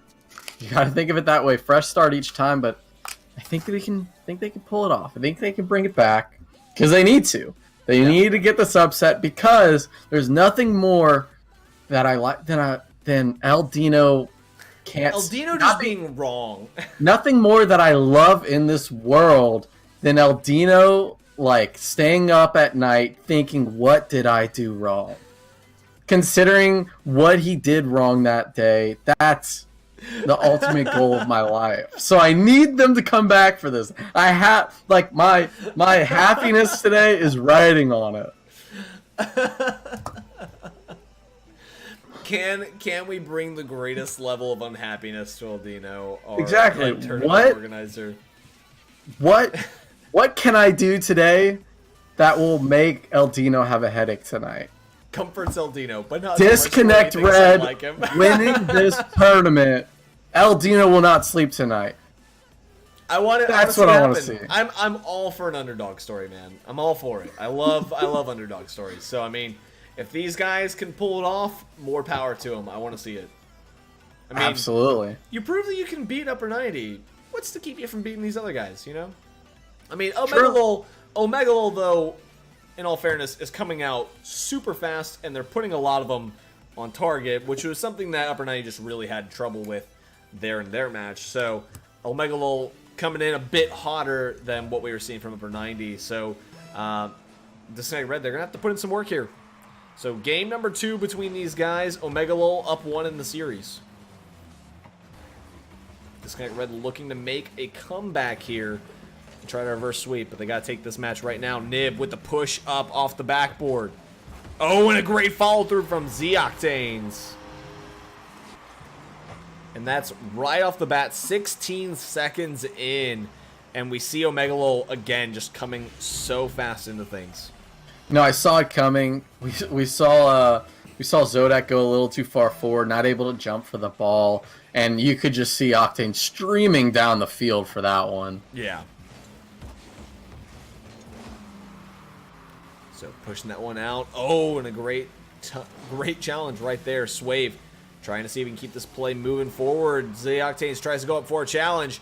Quick punt downfield. Z-Octanes sends it off the backboard, and he just baits out that final defender. What a 200 IQ play right there. Look at this. Octanes off the backboard, pulls Zodak out just enough, and just gets a quick dink on in. Man, Zodak just like 1 second behind the ball. He had the right idea. Get that little crossbar pinch. He had the right idea, and it was just like a second, if that, behind it. Crossbar right there, so close for Disconnect Red. Again, if these guys can just kind of get their feet back under them, they're kind of treading water right now, trying to hang on. They cannot let Omegalol run away like they did last game. So they're holding them a bit better. We're full minute in now, and they've only got 2 goals. Great stop there by Swave as he tries to slow the play down. Zodak tries to get past Nib, but Nib, great challenge from him. All in all, Omegalol are timing their challenges so properly that it's really tough to figure out where you're supposed to go next from there. Yeah, I mean, we're seeing a very strong play from from Omegalol. I mean, we're seeing great passing plays, great shots. I mean, their 1v1 plays are exceptional, and then they come in for a team play and they just smash it into the back of the net. They're playing extremely solid. Oh, and Porklet's going to get bumped there, but Nib will take the play back. He gets it past one defender. Can't get it past Zodak, though. Great defense from Zodak. And Zodak, last man back. Had he just missed that one, that would have been an easy goal for Omegalol. But we're starting to see them come right back into it. Disconnect Red's still hanging on. Only 2 goals right now. Oh, and Z-Octanes goes for a shot stopped by his own teammate, actually. Trying to get it past Porklet. Gets the demo. Can he drop it down out for his teammate? He sees him. Oh, can't quite get it, but Swave is there. 2-1, 2 minutes 43 on the clock. Man, I like to see Django right there. Yeah, Django right there had Zodak out to the left side of the field, and then gets it back to Swave. Perfect pass, perfect shot. I mean, that's what they needed. Django had any option right there. He could have passed it to Zodak, could have passed it to Swave. Oh, gets it past Gets it to Swave. Oh my goodness, Nib.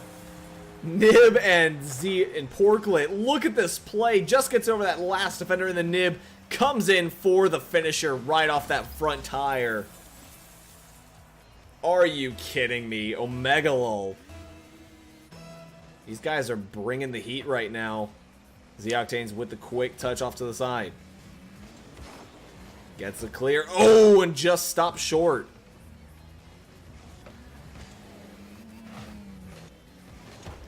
Porklet pops it up high. Looking for a shot, but a quick clear.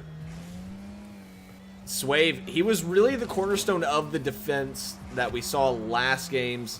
And we're not seeing him really hold steady in that area again. So I really want to see him kind of put that defense back up.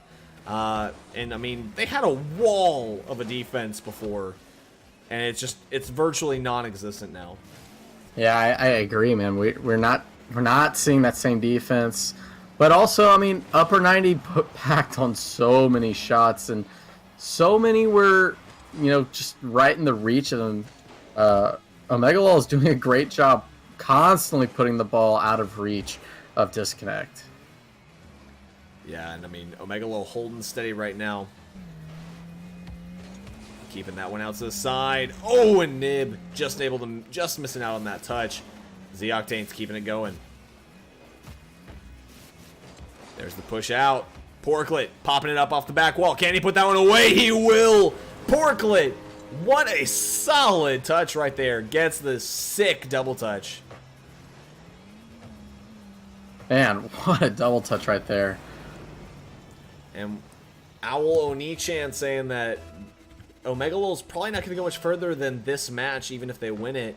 I'm not sure. These guys are playing pretty solidly right now. I don't know how the other teams are looking, but I mean, we're seeing pretty solid plays coming from Omegalol, and I don't know if that's more to do with Disconnect Red kind of being exhausted from such an intensive game against Upper 90 or what. But Omegalol are just killing it with the offense right now. Yeah, I do agree with Eldino. Just strange. I know. I can't believe I just said that, but man, Lights Out made it next, and so whoever the winner of this is, if it's Omegalol, which is looking like Omegalol, they still have to play. I mean, Kevpert, Toe, and goalie. It's gonna be a tough match. And I mean, it is gonna be a tough match, but at the same time, we haven't seen too much of this new Lights Out roster. Again, this is a new team. This isn't the Mikey 12. AJ Vandre team that we've seen with Kevpert before, and Z-Octane's gonna get that one off of a misstep from the backline defense. And so, but again, like Lights Out, they're a solid team, but this is a newer roster. We have no clue what that team's looking like. Disconnect Red going to drop this game and be eliminated. 21 seconds left. They have to make 4 goals. I just don't see that happening, unfortunately. And Django is going to try and put one on target. That's 2-5. Still 3 goals to goal, 13 seconds left. It's a little bit better, but that's still going to be really difficult. There we go. Now I can hear you. Oh, you couldn't hear me that whole time? No. I saw your thing flashing, and I was like, okay, something's up. I can't hear him. I was kind of wondering. I was like, it feels like he's like quiet. Zodak gonna pick up goal number 3. 6 seconds left. They gotta pick up 2 goals. Ugh, that's gonna be really tough. I mean, they're making the case for it right now, though. Oh my god, if they pulled off this comeback, like, that would be bonkers. That would be insane. That would be amazing. Oh my gosh. Especially the traumatic effects it would have on Dino. Oh my goodness. And so, Omega Lol gonna take a sweep there on Disconnect Red. Disconnect Red making huge plays in this tournament, upsetting 2 upper seeds, one of which being our #1 seed, Upper 90 Esports. So congratulations, Disconnect Red. You didn't take the tournament, but you made some huge strides for yourselves today, so congratulations on that. And hope to see you guys come back again and play with us once more, because, I mean, I would love to see these guys come back, continue to keep growing, and just kind of show us more of what they're made of. Absolutely. I mean, and a special thanks out to all the players that are playing in this tournament, as well as the fans watching here tonight. Without y'all, we wouldn't be here. But, man, thank you so much, Disconnect, for coming to this tournament. Y'all did an amazing job, like Brian was saying. Beating Upper 90. That's huge. That's huge. Even if it is a best of 3, that's huge. So, congratulations to them. I mean, that's, as an up-and-coming team, like, that's big to be able to pull that off. So, the next match is going to be Lights Out and Omega Lol. We're just going to keep following this line in the bracket. We don't typically do it this way, but it's kind of keeping the stream going smoothly for you guys at home, so we're going to keep doing that. Hobbit, I'm going to send them a message, and then you, if you want, you can go into our next ad read. All right. So our next ad is from our amazing friends over at Matcherino. If you're a tournament organizer looking to streamline your prize pool process, look no further than Matcherino.com. That is Matcherino.com. We work extensively with them for all of our tournaments, and they can help out in a variety of ways. Whether you're looking to securely transfer prize money, create and sell merchandise, or receive some help in funding prize pools, Matcherino can help you out. They have a great staff with actual people who help walk you through the entire process of using their website and extensive set of tools for tournament organizers. Head on over to Matcherino.com. Again, that's Matcherino.com today to improve your organization. There we go. Prize pool management today. And Ryan here is going to be going through with you how to do that for us. So if you guys want to help us out today, go over to Matcherino. Do Matcherino there in chat, and you can go over to it. So you'll click sign in. You have a bunch of options. You have Battle.net, Facebook, Google, Twitch, Twitter. We're going to sign in with the Twitter account for us. Make things a little bit easier. And so once you get here, you can then click that contribute button. And there's a coupon code. So for tonight's code, it is PWRLP18. So if you just type that in, it'll add a cool 50 cents to the prize pool. That helps us out a lot. And, I mean, you can just watch this prize pool rise on up as you guys contribute. And then if you want to help us out a little bit more, you can also go do things like following 24-Hour Fitness on Twitter, AlphaXSC2. You can also follow Bubba Burger, and you can also retweet Matcherino, and that'll add stuff. So just click on the button, and it'll take you through the whole process. You can also go and subscribe to these channels on YouTube. That'll help. There's also some cool stuff down here that you can purchase if you want. I have this slick Matcherino hat on my head right now. So guys, if you can go do that, that would be super appreciated on our part. It really helps us a lot. So we can continue doing these and keep providing more. So looking at this next match.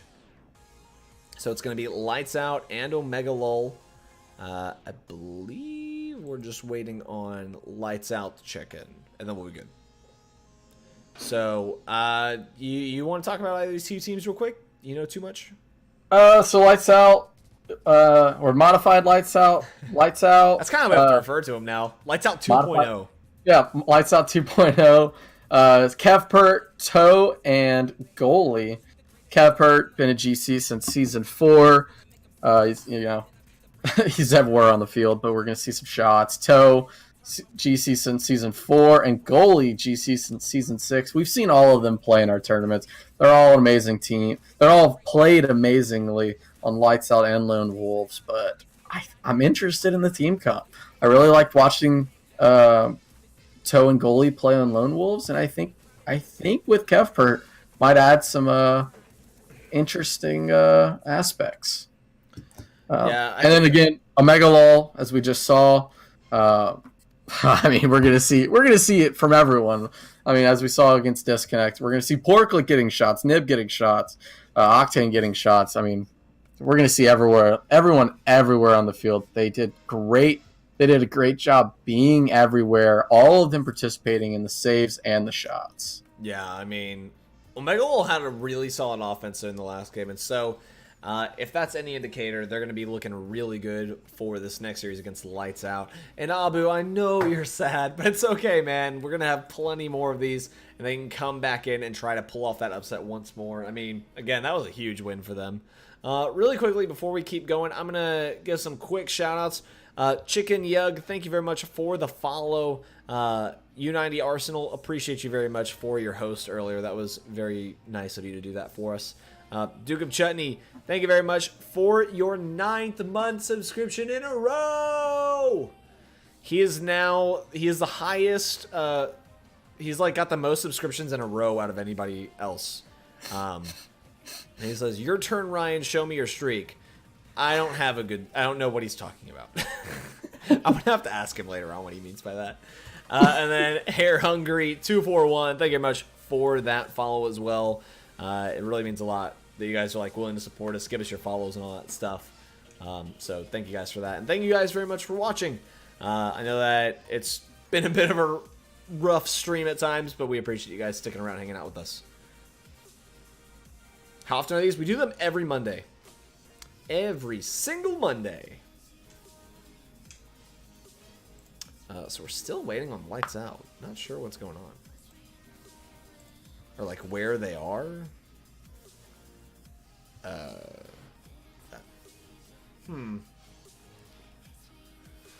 So we got Lights Out and Omega Lol coming up next. I have to look and see. Or what are they doing?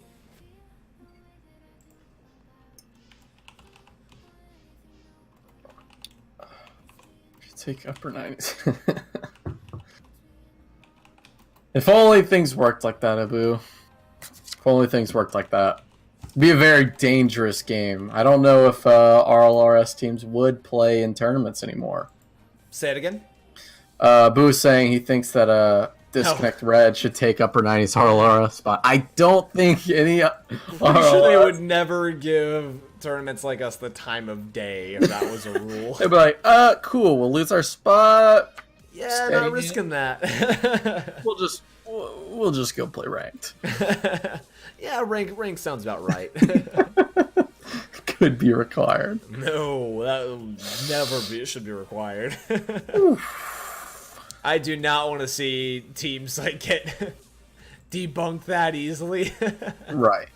Yeah, man. There's a really like big prize pool, and they're like, "Ooh, I want to play for that." On second thought, I don't want to lose my spot. Yeah. Money's not worth that. Yeah, money's not worth it. The grind that I just put in to get this. Yeah. No. So again, we're still waiting on Lights Out. I'm not sure what's going on there. Also, if you're interested, if you go to Streamlabs store, you can get a sick mug like this. Heyo. Go get the mug, guys. It's great. Got the shirt. If you want power, you have to support power. I still stand by the hoodie of all things. Dude. The hoodie's the way to go. Honestly, yeah, that was probably my best like hoodie purchase. Yeah. I haven't made a lot of hoodie purchases, but that was definitely my number one. The way RLCS does quals, it's too efficient anyway, so let's see what they could do in the foreseeable future about that, if anything. I think that there are definitely a lot of things that they can do different about the qualifiers. We're doing a podcast. It starts on Wednesday, so we'll talk more about that kind of stuff. I was about to just say, I was like, if Yeah. you want to hear Ryan, Plug the podcast. We're going to be we're starting our podcast this Wednesday at 8 p.m. Eastern time. So you join the Discord and you can kind of keep up with all that information as we bring it out. Or you can just tune in back here at that time. Follow us and you'll get that notification. But yeah, we'll be bringing that in. That's the kind of stuff that we'll be talking about there. If you want to hear Ryan and Eldino, since Eldino, yeah, it's gonna be fun. I don't know if I just leaked that. I don't think me and him have like ever sat down and like had like legit conversation. Like we talk about that stuff, but not not sitting there like really going in detail. So I'm excited for that. See, what you need to do is you need to set it up in your living room. That's what you need to do. You need to put your just sit on the couch. Yeah, dude, that's if you even. I'm 100% doing that. I'm going. Get on. Well, it'll be in my brother's room, but I'm gonna just chill on the couch. It'll be laid back. Thank you so much, Ono Sausage. Always, man, always. That's what I'm talking about, Aldino. We'll fly to Houston and we'll all chill on Ryan's couch with his doges, and it'll be the most chill. Or what are those like egg chairs? That's what you got to do with him.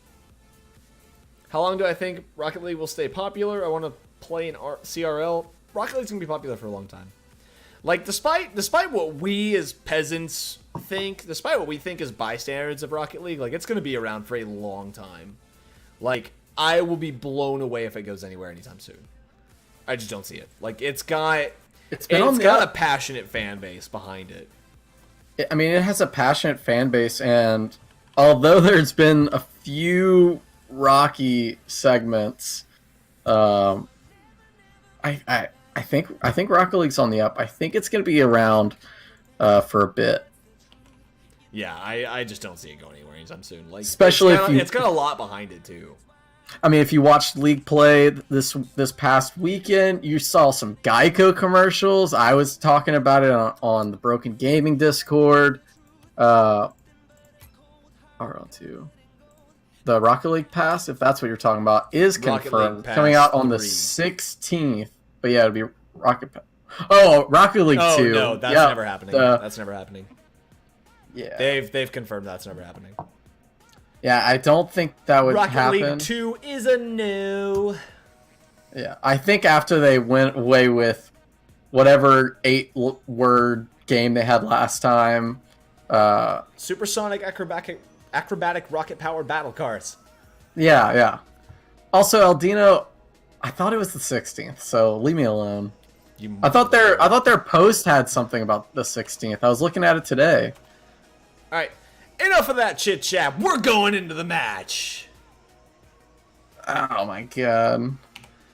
So we've got Omega Lol and Lights Out. This is best of 5 now that we are in the semifinals. So these are all some pretty notable players. We got Porklet, we got Nib, we got Goalie, we have Kevper. We got a lot of very, like, people that are pretty well known around the scene in one capacity or another. And Kemper, I think I saw that he's like starting to do his YouTube videos again. So, ooh, yeah. But Kemper coming in with the opening goal with a great challenge pass from Toe. So 1-0, 4 minutes 44 left on the clock.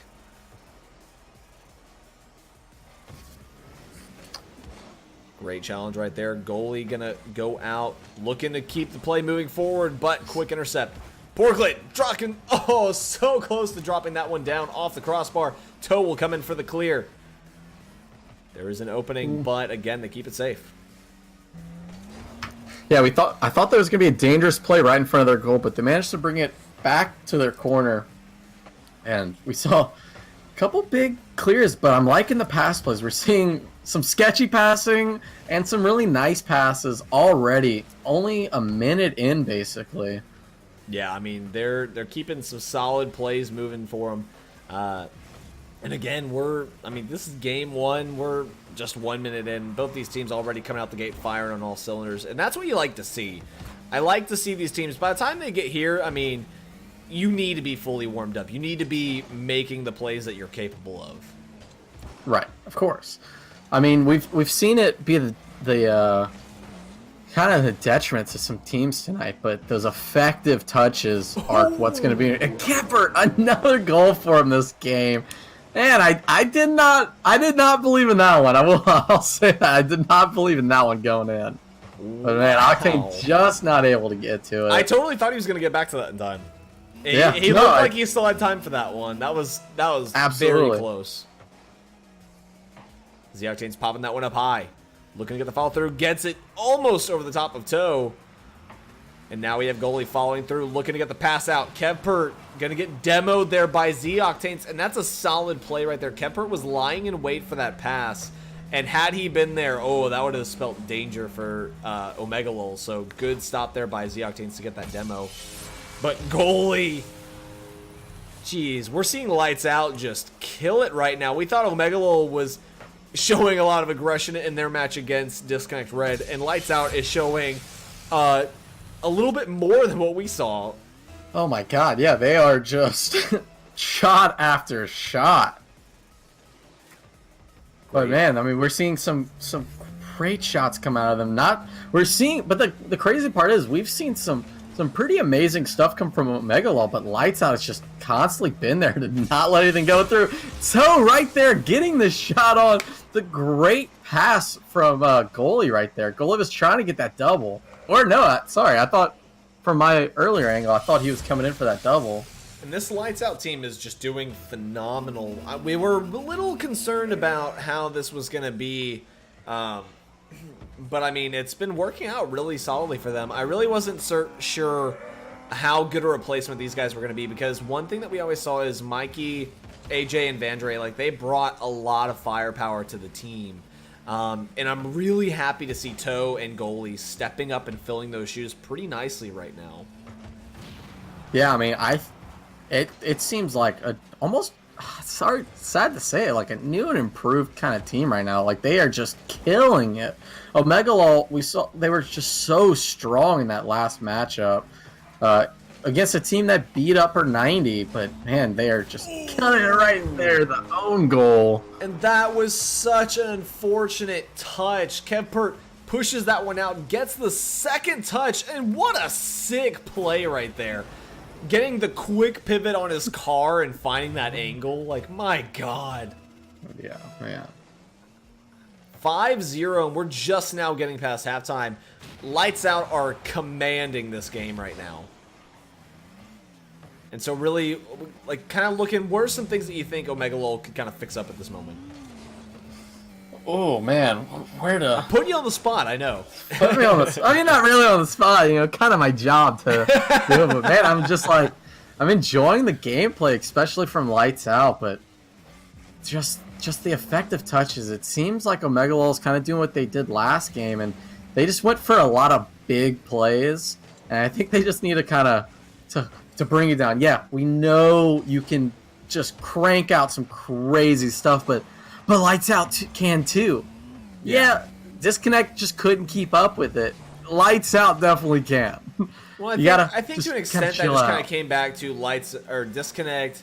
That was a really hard-fought game for them, and I don't think they're used to having to exert that much when they're going into those types of games. And so, like, after such an intense series, they were just like kind of tapped out, yeah. which is totally understandable. I mean, you're not quite used to that level of stress, and so I totally understand. But these are all players who, I mean, these guys are all top tier. I mean, these guys, Lights Out, the old Lights Out. I mean, I still think I would probably consider this one close in terms of skill. I mean, both was like the 23rd seed for the play-ins.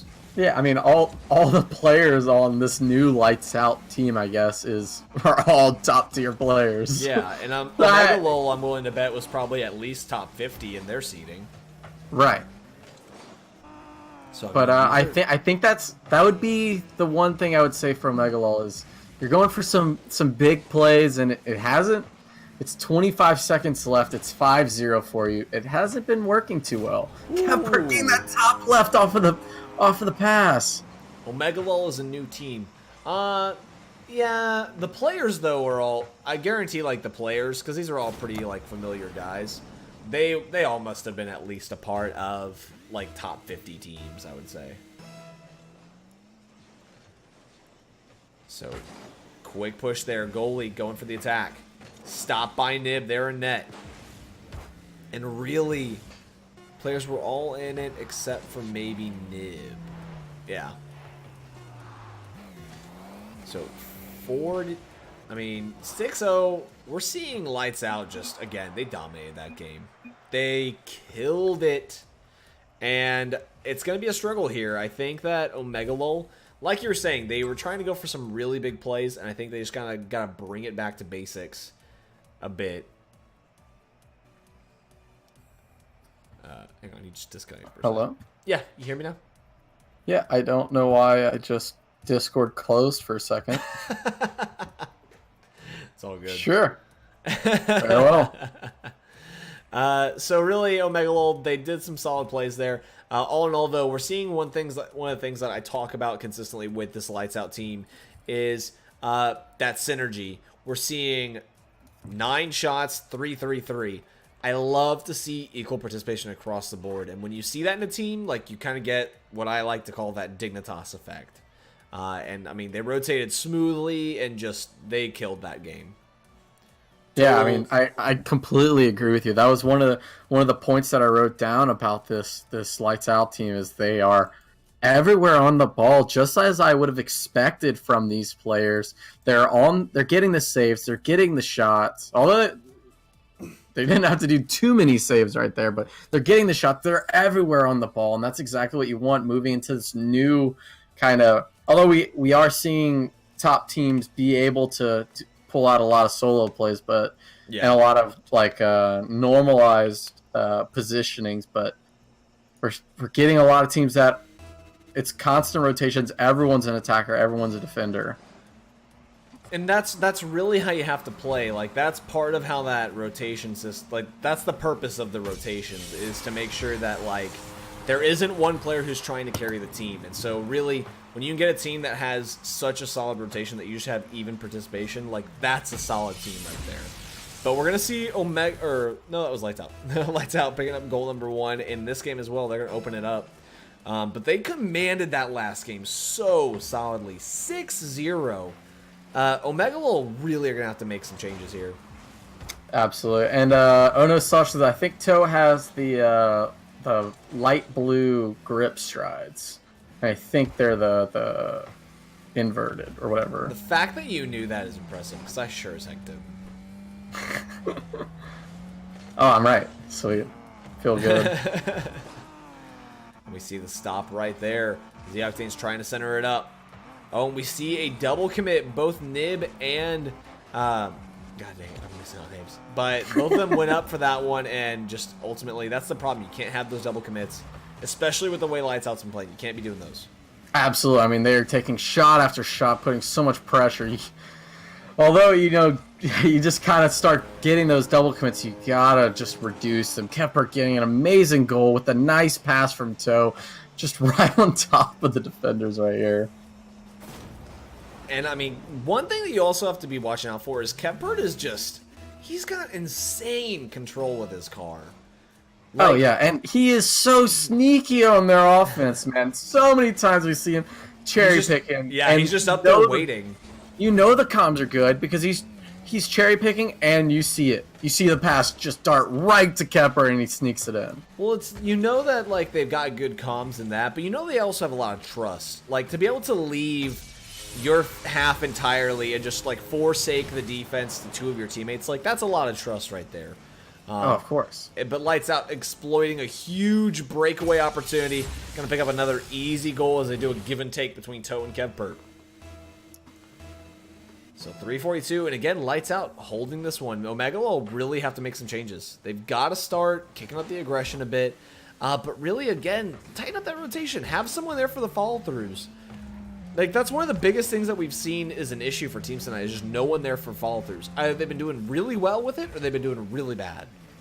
Yeah, I mean, we've seen that across the board in early on in the bracket, or even later. We were just seeing no follow-throughs, or just bad touches, man. Yeah. And that's kind of the sad part. It's like, even some of the times it's like, man, the gameplay, I understand, like the skill level, way past me. I can't do that. But man, you gotta be consistent with your touches as best as you can. There's a reasonable margin of error, but sometimes they're not in a reasonable margin. Yeah, and I mean, that's exactly it. Z-Octane's trying to go for a touch there, but Kevpert quick to stop that pass off the Porklet. Quick give and go. Toe looking to get a shot, but Z-Octane's is there for a stop himself. And again, Kevpert with another shot on target. Porklet with the save. And Kevpert again with just these crazy shots that he can pull off. That one going off the side post. And one thing I'm kind of liking about this Lights Out team is they're kind of having goalie and Toe act as support, play that back row defense, and letting Kepler just get up top and do his thing. Yeah, and it's working out really well. It's working out exceptional. But then, you know, normally with that kind of play, you would see all the goals for Kevper, but they are doing a great job with, you know, Toe being there for goals. Kevper passing off, you know, it's still, even though they're playing with Kevper cheating up a lot, everyone's getting their time to shine to get those goals. Z-Octane's kicking that one out wide, looking for Nib. That one gonna get through the defense. Z-Octanes can't continue to play. Push downfield. Porklet gets a nice boomer back, and we're kind of seeing these guys going for that ping pong effect. And that's where I'm having the issue is Omega Lol just seems scared. They're going for a lot of these booming clears, really not getting any plays going for themselves.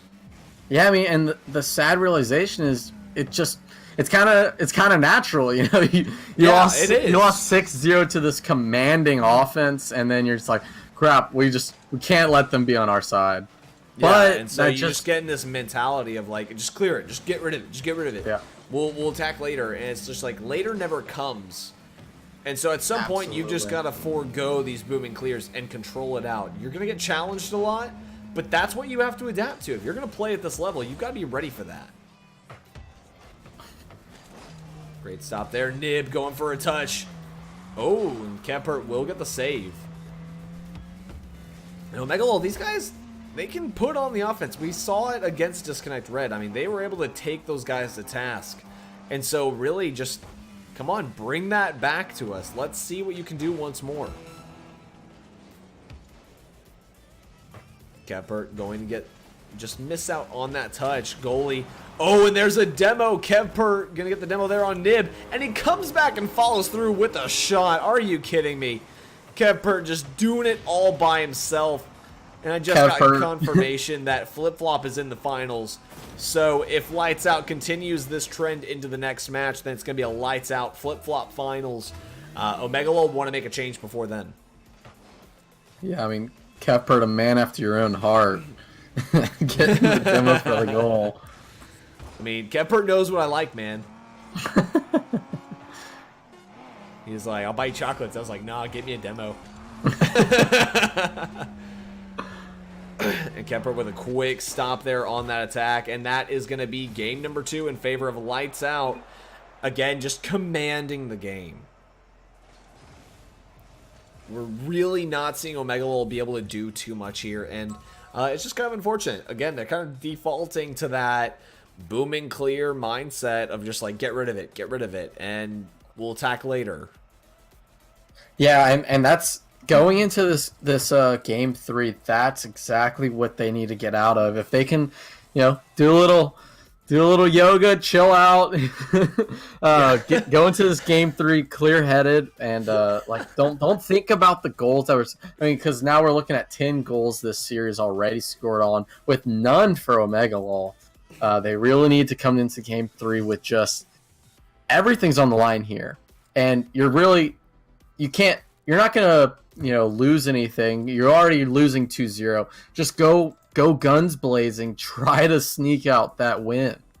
Yeah, exactly. So hopefully they'll be able to pull that off. Just again, looking a bit worrying for Omega Lol, though. It's I just want to see them pull off a nice push out to that midfield and really start capitalizing. I mean, we're seeing they just get so stuck in their half. And they try to get out to the midfield, but we're seeing Just quick stops by Lights Out, and Lights Out just, they're not letting up. They're being allowed to maintain control of this game, and that's where the struggle comes in. So here we go. Game number 3, Lights Out. 1 win away from taking the series and moving on to the grand finals against Flip Flop, the number 2 seed. Porklet popping that one up high. Z-Octanes is there off to the side. Nibs going up. Looking to try and clear this one out, and he gets a huge miss right there, and that is going to be an easy opening for Toe to come in and exploit. Man, easy opening, but a hard goal to get. Just getting it past Porklet in this bottom right corner, man. Like, I saw the opening. I knew Toe was going to get there, but I definitely thought Porklet was going to get to the ball first in that goal. Yeah, and it comes down to, like, Lights Out are going to find the most minute of openings, and they're going to take it from you. Oh, they've been doing this all series. Oh, and Kempert actually making a miss there. Uncharacteristic of him there for that one. Such a easy goal to go for, and just unfortunate miss for him. But he's going to come back in and keep the play moving forward. Gets it over one defender, can't get it past the other. Goalie keeps the push moving.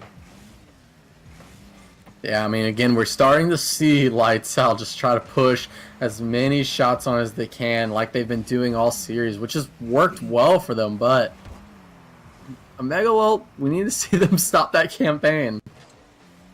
Yeah, that's exactly it. Just kind of, you got to put the brakes on them at some point. They're still 1-0, so they're holding this a lot better than we've seen in the past 2 matches. Like, they may be slowing Lights Out down, but they still haven't put the stop, and that's the problem.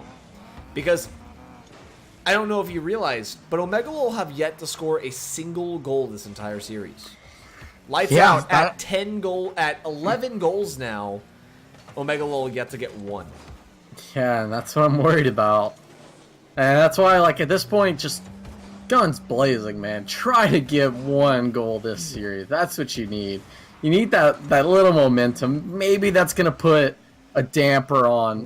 What a boomer there. Kemper just missing on a save. And Nib is going to get the very first goal of the series for Omega Lol. And you know, this very first goal for them, it could be the moment for the turnaround. Yeah, I mean, we saw Kempert miss that touch. You know, I think he slammed into the crossbar, putting him back down. But maybe this is it. They're capitalizing on those missed touches. Kempert not being able to get that save. They tied the game. They need to go into the next game. They need another goal. So Porklet gonna clear that one down the field. Shot by Porklet. Toe going in. Gets it past one. Can't get past another. No. Porklet will get the save. Porklet's starting to make some plays here for them. Off the ceiling. Kemper going to back off on that as Toe goes in for the attack once more. Oh, and Kemper with the huge bump!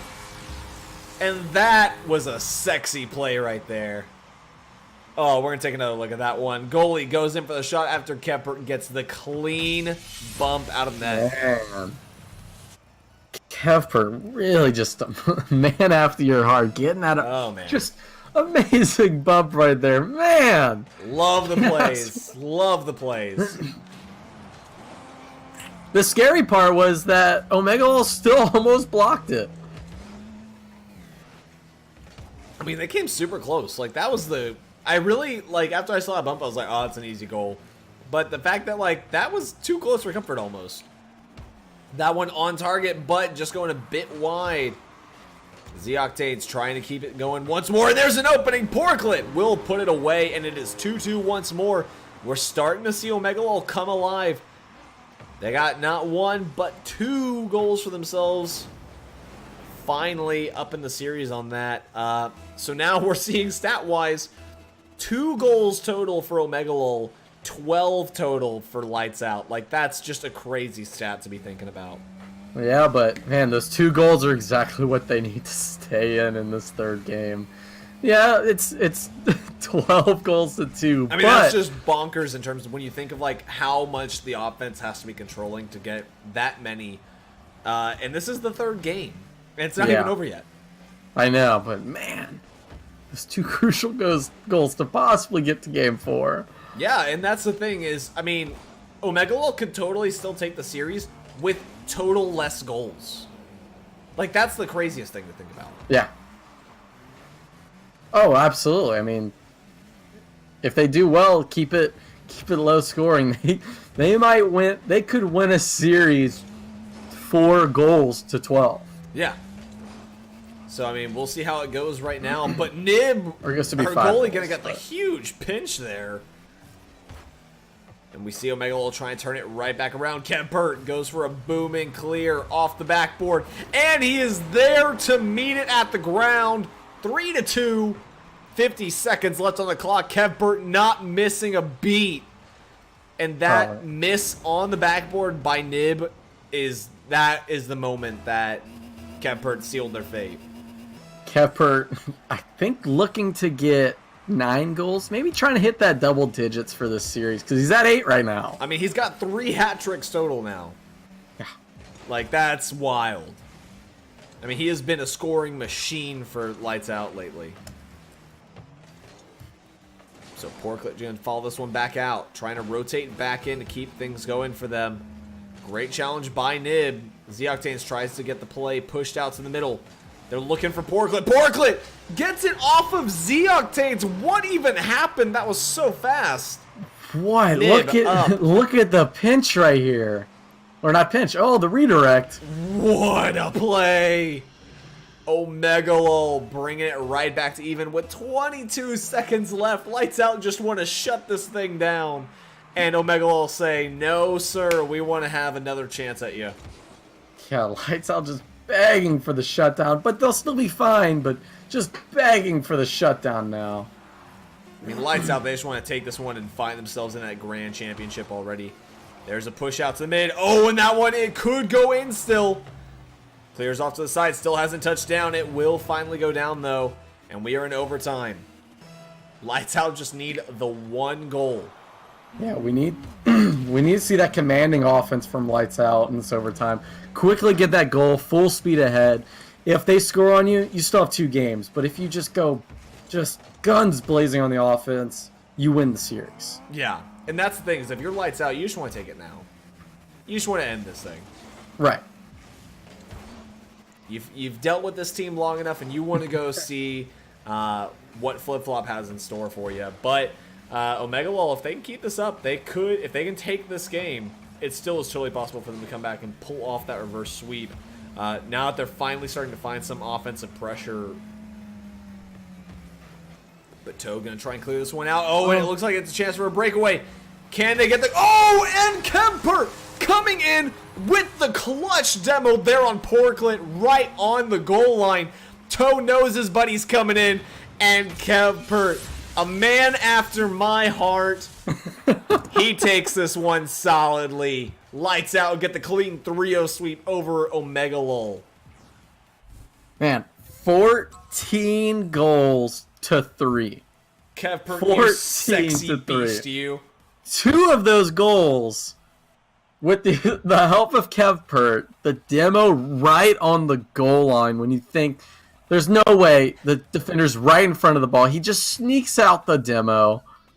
And man, 14 to 3. Just primo. That was solid. If they keep playing like that, like I think that this flip-flop match is going to be super close with them. Yeah, I mean, jeez. I can't get over that. Man, that game 3 though was a little scary to see. Too close for comfort, for sure. Definitely too close. But they definitely pulled it out there at the end. I mean, such a clutch play to take that series. Like, what a way to end it, too. Like, what a solid way to just be like, we got this. Yeah. No worries. I'm here for you, Toe. I got you. Man. So, I Lights love it. Out going on to play Flip Flop, consisting of Gib, Titanium, and Delta. Ryan, Yes, sir. who are you predicting? So, let me take a look really quickly, just so I know what I'm getting myself into before I get Yeah, too deep. this is serious right here. This is serious. I know, I I gotta, like, put my game face on. So Flip-Flop consists of Gib, Delta, and Titanium. Yep. Now, I don't like to put too much stock in what Aldino says half the time. Because half No one the time should. I think he's full of it. That's a smart move. I love You the man, shouldn't. but I think he's full of it at times. Absolutely. That said, though, Gib, Delta, and Titanium, they were pretty highly seeded. Like, on the teams that they were a part of, they were pretty highly seeded. I think, actually, all these players were in teams seeded above Lights Out. I'm inclined to go with them on that. Now, Lights Out are playing super solidly. The demo game from Kevpert was bonkers, but Kevpert was the center of that team. And I like goalie and toe. I like what they're doing. I don't know if it's going to be enough to match up with the pace that Kevpert's going to really carry them above Flip-Flop, though. So I'm going to call Flip-Flop, but I call it close. I'm going to call it like 3-2, 3-1. You know, I'm sticking with Lights Out, man. I predicted them from the beginning. I wrote this down at the beginning of the tournament. I wrote down upper 90, Lights Out, and Drac Esports making it to the top. Nice. I gotta stick with Lights Out. I really liked this new comp, and I knew they would get here. I called it. I thought it'd be them versus Drac, but I'll take it. I mean,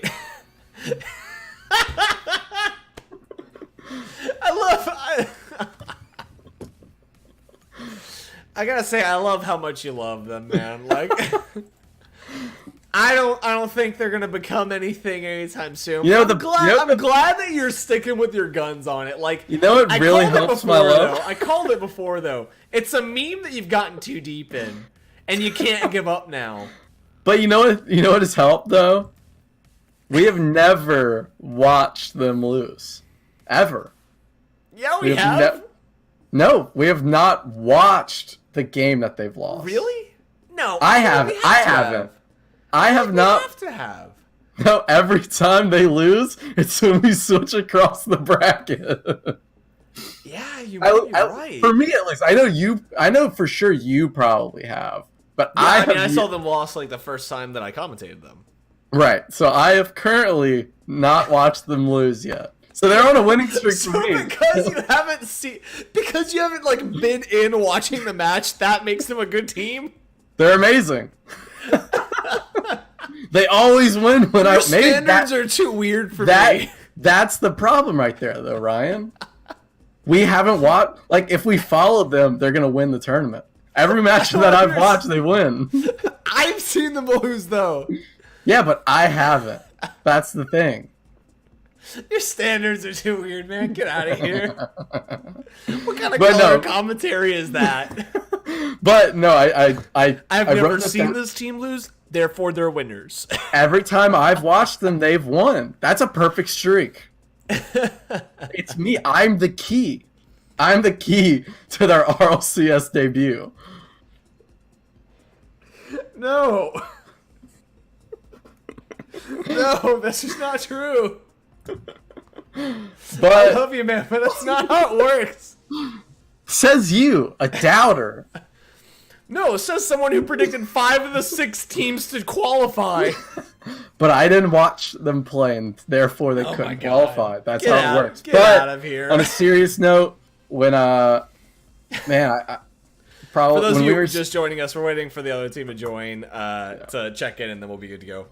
But I wrote down while you, Aldino, and I were seating and looking up everyone. I put Lights Out down for a finalist, and I'm glad to see them there. So far, my prediction is right. Lights Out is a finalist, and I think they have a strong enough play style to beat Flip-Flop. Well, one of the things is I'm never gonna I like Lights Out because they are a pretty consistent team. They may not always, and I've said it before, but they may not always take it, but they're consistent. We consistently find them in the top 4, in the top 2. Like, they almost always make it this far. So if you ever come in, like if we ever come into these tournaments and I see Lights Out is in it, like I know they're pretty much a lock for at least semifinals. I think only like maybe 1 or 2 times they participated with us out of like the tens of times they played with us already. Did it get to where like they fell earlier, but typically they're all the way up here. And so I like that about them, but at the same time, they don't always take it. They don't always take it, and that's where the issue comes in for me. And that's why, like, a lot of times when we see teams come here for their first time, they typically come in with a lot of solid aggression. They come in looking really good, and that's what I'm counting on with Flip-Flop. So, I mean, maybe Lights Out can prove me wrong, but I'm still inclined to go with Flip-Flop on this one.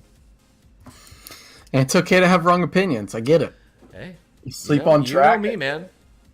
I sleep on everybody, as people say. Eldino says I'm sleeping on everybody. Like, I don't know what team. Eldino and I don't know a team that you guys don't think I'm sleeping on. Eldino and I are rooting for Drac. But it's okay to sleep on him. It's okay to sleep on him. You'll wake up to him one day. Exactly. One of these days, you'll figure it out. In a few months, they're gonna win it. They're gonna win the Launchpad.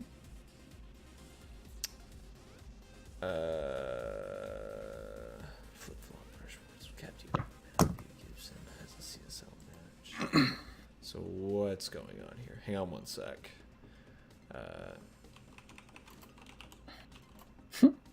But again, guys, if I just want to say thank you to all of y'all for watching. Thank you to all the teams that have played tonight already. I mean, without y'all, we wouldn't be here. I say it all the time, but we appreciate all of y'all so much.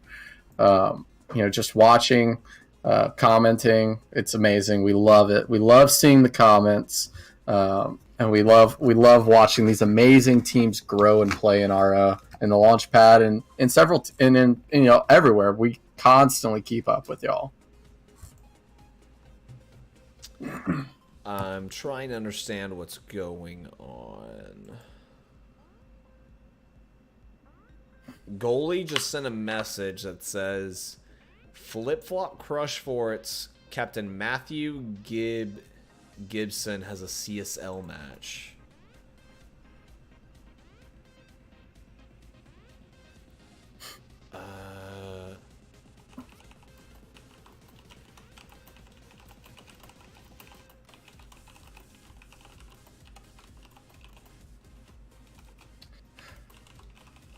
But for those of you that don't know, and I think you can see it on the right side of your screen, Matcherino is a sponsor of ours. They've helped Ryan greatly with helping bring teams in, building a prize pool. If you're looking to host tournaments, make sure you give Matcherino a look. They have an amazing staff that are of actual people, no bots, no call centers.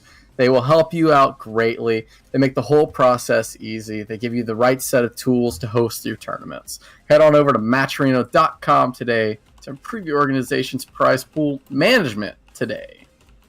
Thank y'all so much for being a weekly sponsor of ours. Ryan just raves about the help that the Matcherino staff gives him whenever he has. They're great. The few times that there are, issues come up, Matcherino is, spot on with instantly helping out Ryan. I think the longest I've waited for them to fix an issue for me was like,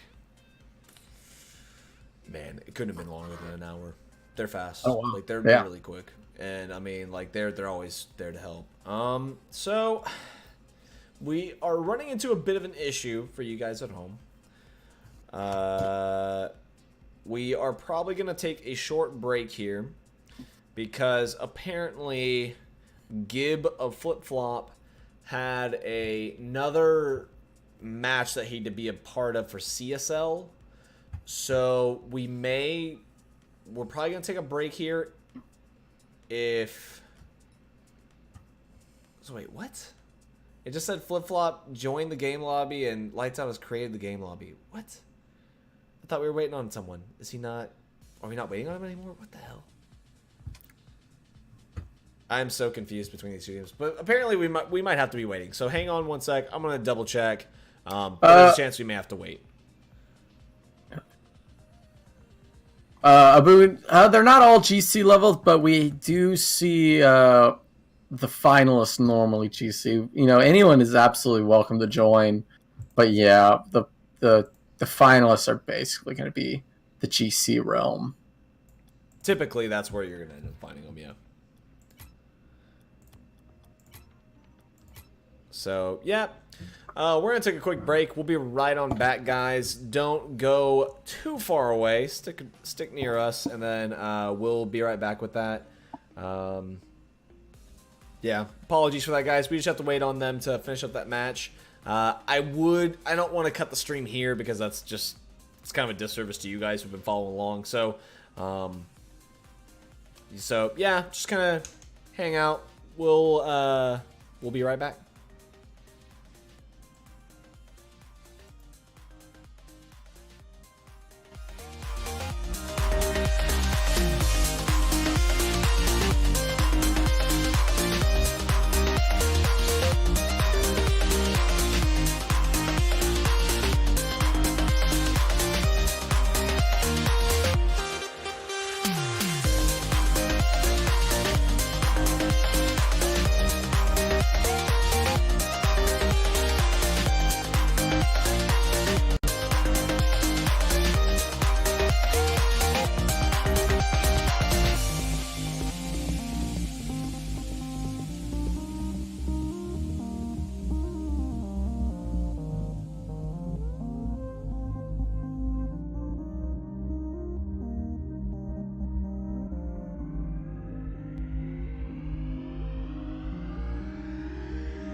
All right, guys. So we are back now. I have some very unfortunate news for you guys. We have to declare Lights Out the winner due to a disqualification for Flip Flop. They had a player who's in another best of 5 for another organization, and we can't keep you guys waiting at home because that's just not fair to you guys. Nor is it fair to Lights Out for them to be forced to wait for a team that doesn't have everybody ready. So if you're going to be in one of our tournaments, guys, like, you got to have your sub with you already registered. If you're going to have something like that happen, or if something like that pops up suddenly in the tournament, you got to tell them, hey, I'm already in this. Y'all need to hang on. I'm not trying to get on anybody about that, but it's just like, that's how it goes. And this isn't how we want to end our tournaments, and it's a disservice to you guys. It's a disservice to Lights Out, and so, yeah, I'm sorry, guys. But Lights Out, they're going to be our winners here tonight. So thank you guys for tuning in. Thank you for watching us. It does mean a lot to us. Again, we know this isn't how you guys want it to end, but it's how it goes. So, Hobbit, do you want to add anything else before we shut down the stream? No, I just want to say thank you to the viewers that stayed. Thank you, Ryan, for letting me do this, as always. Thank you for letting me give you a nice introduction as well. And, you know, sorry it has to happen, but, you know, GG to Lights Out. Sorry to sorry to everyone that was hoping for the finals, and sorry to Ryan, of course, because I know Ryan is bummed. But, you know, we'll see y'all on Monday, and hopefully we'll see y'all actually this Wednesday if you're tuning into the podcast. We'll be doing that this Wednesday, so if you're interested, tune on in, join us on the Discord, !Discord, or you can follow along, do all that stuff. Guys, thank you so much. It has been a pleasure casting for you tonight. This has been Playing with Rockets Launchpad number 18. We'll be closing down the stream, and then I will kick the host over to someone new. So if you want to go check out a smaller streamer with us, feel free to stick around, and we'll head on over there and see who we can discover today. Last week it was Titan Gaming, who you saw there in chat earlier, just giving us a quick thanks for that host last time, and that's what it's all about. We want to show you guys a bunch of new streamers. So if you feel like tuning into that, stick around. But we're going to shut down the stream now. Guys, this has been Playing with Rockets. I'm Ryan. That's Hobbit. Thank you guys so much for joining us, and we will see you again on Wednesday, or we will see you on Monday for our next tournament. Guys, thank you very much. Have a great rest of your night.